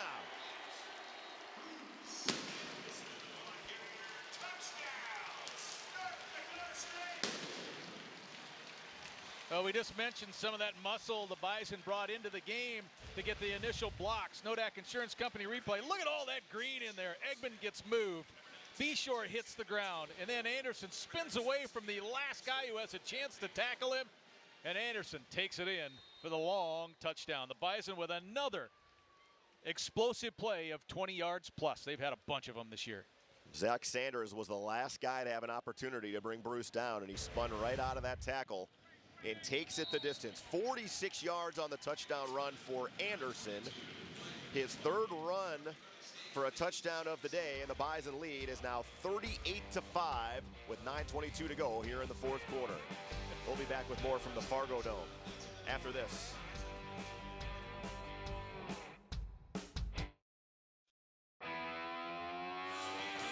Welcome back to the Fargo Dome. Today's game is brought to you in part by Gate City Bank, and for a limited time only, receive $700 off your mortgage closing costs. For more details, visit gatecitybank.com/betterhomeloans. Deion Holloman back deep. Missouri State now trailing by 33 here as we tick down towards 9 minutes to go in the football game. NDSU over 400 total yards of offense, 182 on the ground. Holloman from his own goal line. Oh, he's got a seam this time to the outside. Polanski gives chase. Holloman around one man. And Holloman inside Bison territory finally run out of bounds at about the 41-yard line. So the first time we've seen Holloman squeak free, who's one of the most dangerous return men in the country. Well, he doesn't need a lot of space, but when you mentioned it, Brian, right about here, he sees that seam, as you called it, open up to the outside. He had to make a couple of hesitation moves, otherwise he might have been able to turn the corner, but he couldn't turn the corner and take it all the way. Nice return. And a Bison player down. Yeah, Dom Davis was the one that pushed him out initially, but it looks like Marquise Bridges is the man down there who was on the end of that tackle. Well, I see some smiles on the trainers' faces, so I don't think this is real serious. May have gotten hit in a midsection possibly somewhere. Maybe right below the belt. Maybe right about where his hand is. Sorry, Marquise, we shouldn't be laughing. That's why they were chuckling about it on the field too. But during the break, I just asked Brian a question. I go, is there any other running back in the conference who has a better starter than NDSU's backup? And we, during the break, don't think so. We're talking about, obviously, Bruce Anderson, who just had the last touchdown run. That's an interesting question, and unless we're forgetting somebody, I think the answer is no. Not that I can think of off the top of my head.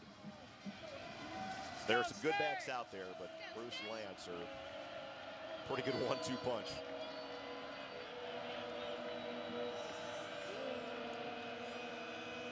Granado inside give, and that is to Myron Mason, who's a true freshman from Denton, Texas, as the umpire takes a spill in the middle of the field. He did take a roll. It was Jordheim, among others, in on the tackle. I think Levi was the first guy there.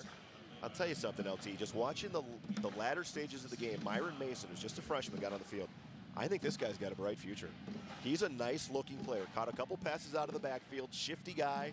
Pretty well built for a true freshman. He kind of jumped ahead of guys on the roster who have some, like James Randall, who has some experience. He's a junior. I think he's kind of, and in a game like this, you give the young kid an opportunity to show himself. That time Levi Jordheim met him in the hole and taken down after a gain of 2. Take a look at the Bobcat game and scoring recap for North Dakota State. Again, working quickly. Another explosive play for NDSU. 46 yards on the touchdown run. NDSU goes just 55 yards a minute and a half. I mean, in the 3 previous in the non-conference games, NDSU came in with 21 plays of 20 yards or more. That's a ton. And now they did it again today. They're adding to that number. So the Bison offense has been able to break some big plays, and a lot of those on the ground.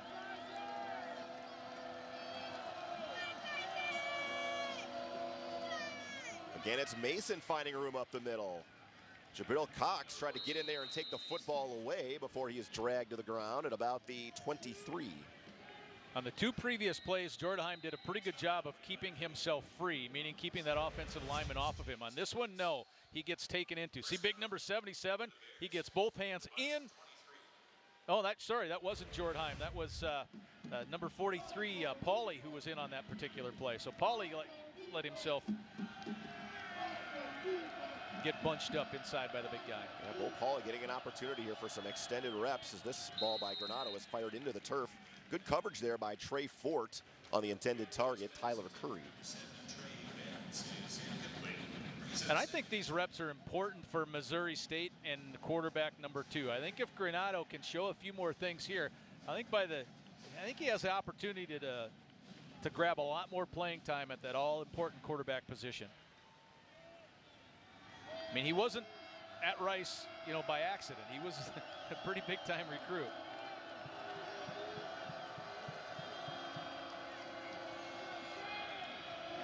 Granado stands in there, fires. Nice adjustment by Curry to get his hands down and make that catch right at the sticks. Maybe a little bit short. Well, we talked a little bit about that young man the last time he made the catch and how the Bears like his future.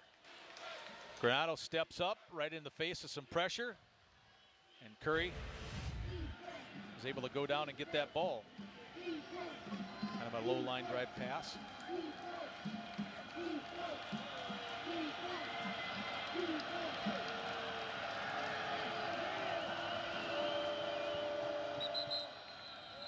Flags come flying before the snap, and a false start on Missouri State will take them from a 3.5 yard to a 3rd and 5.5. False start. Offense, number 79. 5-yard penalty. 3rd down. Aaron Clardy, the center. Again, this is an offensive line that does return some experience, and I think you can easily say that so far this year, that unit has been the most disappointing unit for Missouri State. I just think that everyone around the Bears thought their O-line would be better than it has been this year. They have some experience there, guys that have played a lot of snaps. Granado steps into this one, and catch is made. Pretty good coverage that time as Hendricks was right on the receiver. standing in there to make that catch was Earl. Not only on, I thought he might have been there a hair early. Doesn't matter. He kept the safety on his back. Earl did, the veteran, the senior, the wideout. He's working his way up some of those all-time charts for Missouri State. Had a big game against Missouri earlier this season. 8 receptions, 163 yards, and a touchdown. Who didn't on offense? Mizzou or the Bears? They both did. There's some crazy numbers going on.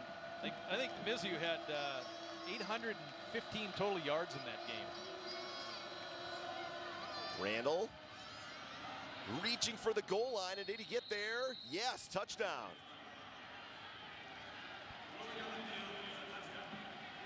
I think Hendricks was the one that came in and grabbed his ankle, and Randall just kept inching forward and reached the football across the goal line for the score.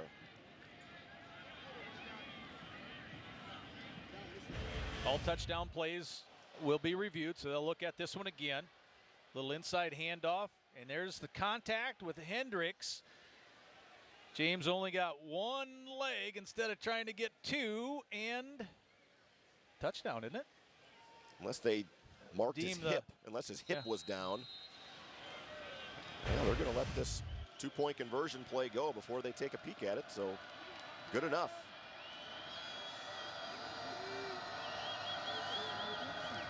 Renato rolls, then fires out into the flat, and incomplete. Big hit, big collision over on that side of the field. And it looked like it was Dom Davis that came in to break that thing loose. The intended target was Lorenzo Thomas, another true freshman. Yeah, Davis closed out quickly and hard. Nice job, Dom. Take a quick timeout and be back with more from here at the Dome. 38-11 your score with 5:15 to go.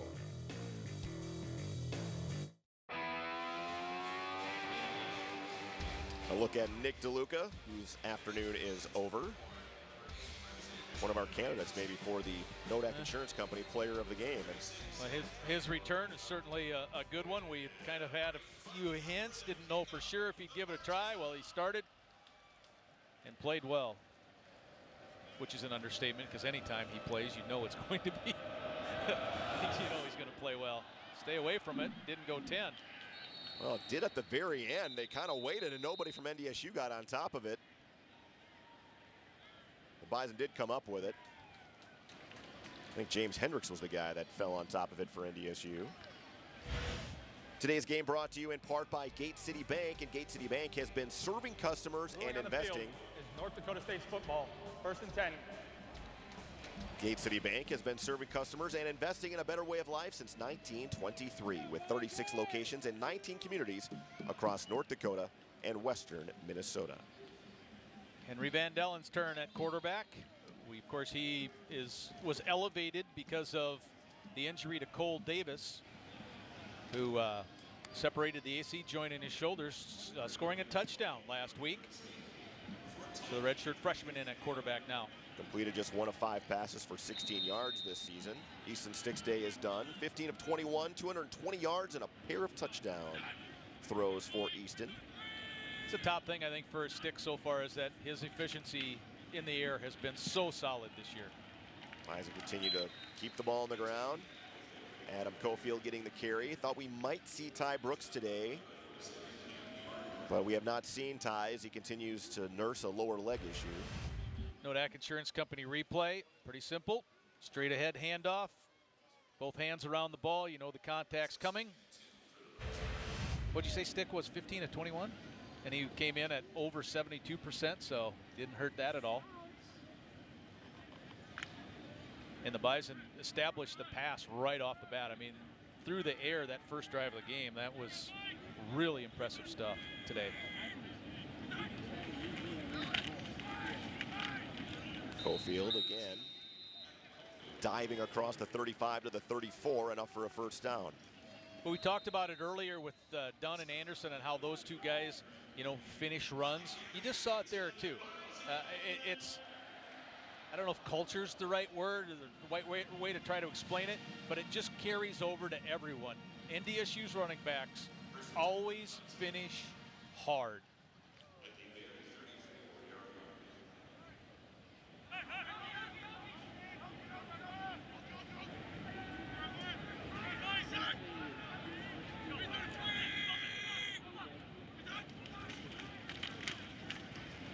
Cofield again working off some blocking up front. Curran Blamey comes in to make the tackle, but another good gain on first down inside the 30 to the 28. That's exactly what you would like to see out of the people who are on the field right now. Just keep picking up first downs. See Zach Kubis in there, got a good lead block. From the start of, I would say probably a week and a half into fall camp is when I first heard people start talking about Kubis and how here's this walk-on kid. He's from Dickinson, played at Trinity, and he's really opening some eyes. And that's number 61 there, Kubis playing right guard. And that's what NDSU, one of the areas I would say that NDSU has done in this state just a fantastic job of is recruiting those offensive linemen who in many instances are passing up scholarships somewhere else for the opportunity to walk on, and if they play well enough to eventually earn a scholarship here at NDSU. Kubis is one of those types of kids.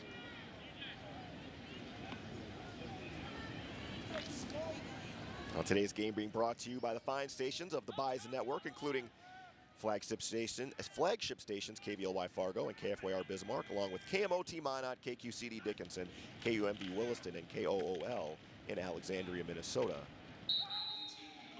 Cofield lunging forward to almost the 25-yard line. And by the way, this copyrighted broadcast is property of North Dakota State University.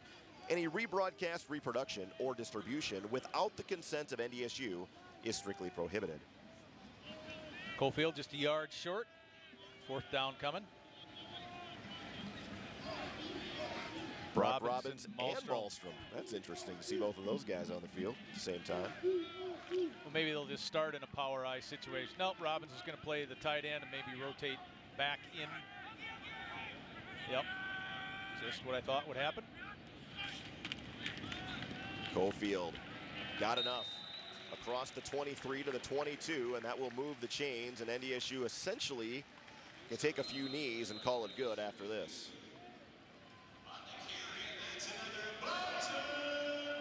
But do you open up the conference with an opportunity for your two deep offensive linemen to get back into the game and get some game reps? You know, those kids played a lot in game 1 and in game 3. It's good to see them out there playing again. Guys like Luke Bacon. I know Schoening is in there at center. We mentioned Kubis. Cordell Volson is also playing right now. Anderson playing some tight end. Cofield buried. Curran Blamey came to finish that tackle. Bishore also in there, along with Titus Wall. And Zemer playing a little guard too. So all 10 offensive linemen on the two deep. Able to play today. Here comes Zach Kuntz checking in at fullback. One more play, and that should do it here this afternoon as North Dakota State will move to 4-0 overall, 1-0 in the conference, and get ready for a road trip to Terre Haute, Indiana to take on the Sycamores of Indiana State. Coming up next Saturday, LT and I will be with you for that broadcast. So be sure to tune in. Oh, Cofield almost squeaked free. Oh, he's looking for the end zone. Just about. Garbutt Rush was the guy that hang on to make the tackle up to about the 14. And that will do it here today as Cofield gets his 8th carry on the afternoon. North Dakota State wins at 38-11. You mentioned the Sycamores. They have a late game today playing at Illinois State. And Youngstown State. That'll be a fun one. Late. Against That's South another Dakota late game. State at the Igloo in Youngstown, Ohio, and not to mention a battle of unbeatens also today in Macomb, Illinois. Western Illinois and South Dakota, two teams that are looking to finish off this month undefeated as well. Ryan Gellner will catch a word here with head coach Chris Kleiman in just a moment as both teams shake hands. Well, after a little funky period where the NDSU defense with a few penalties kind of allowed some things, a couple of drives to continue, NDSU did what we thought they would do. Showed their physical dominance, and it really showed up in the second half when it often does for this Bison. They ground down the Bears for the win. Ryan Gellner standing by with head coach Chris Kleiman.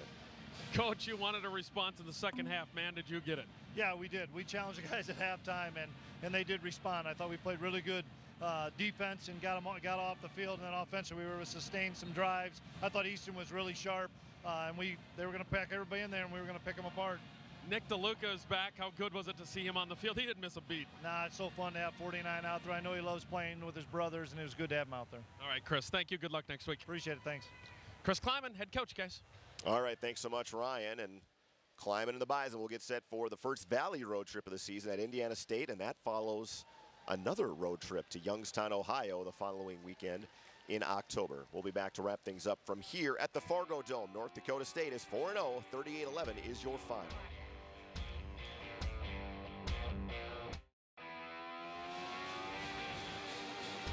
Back to wrap things up here at the Fargo Dome.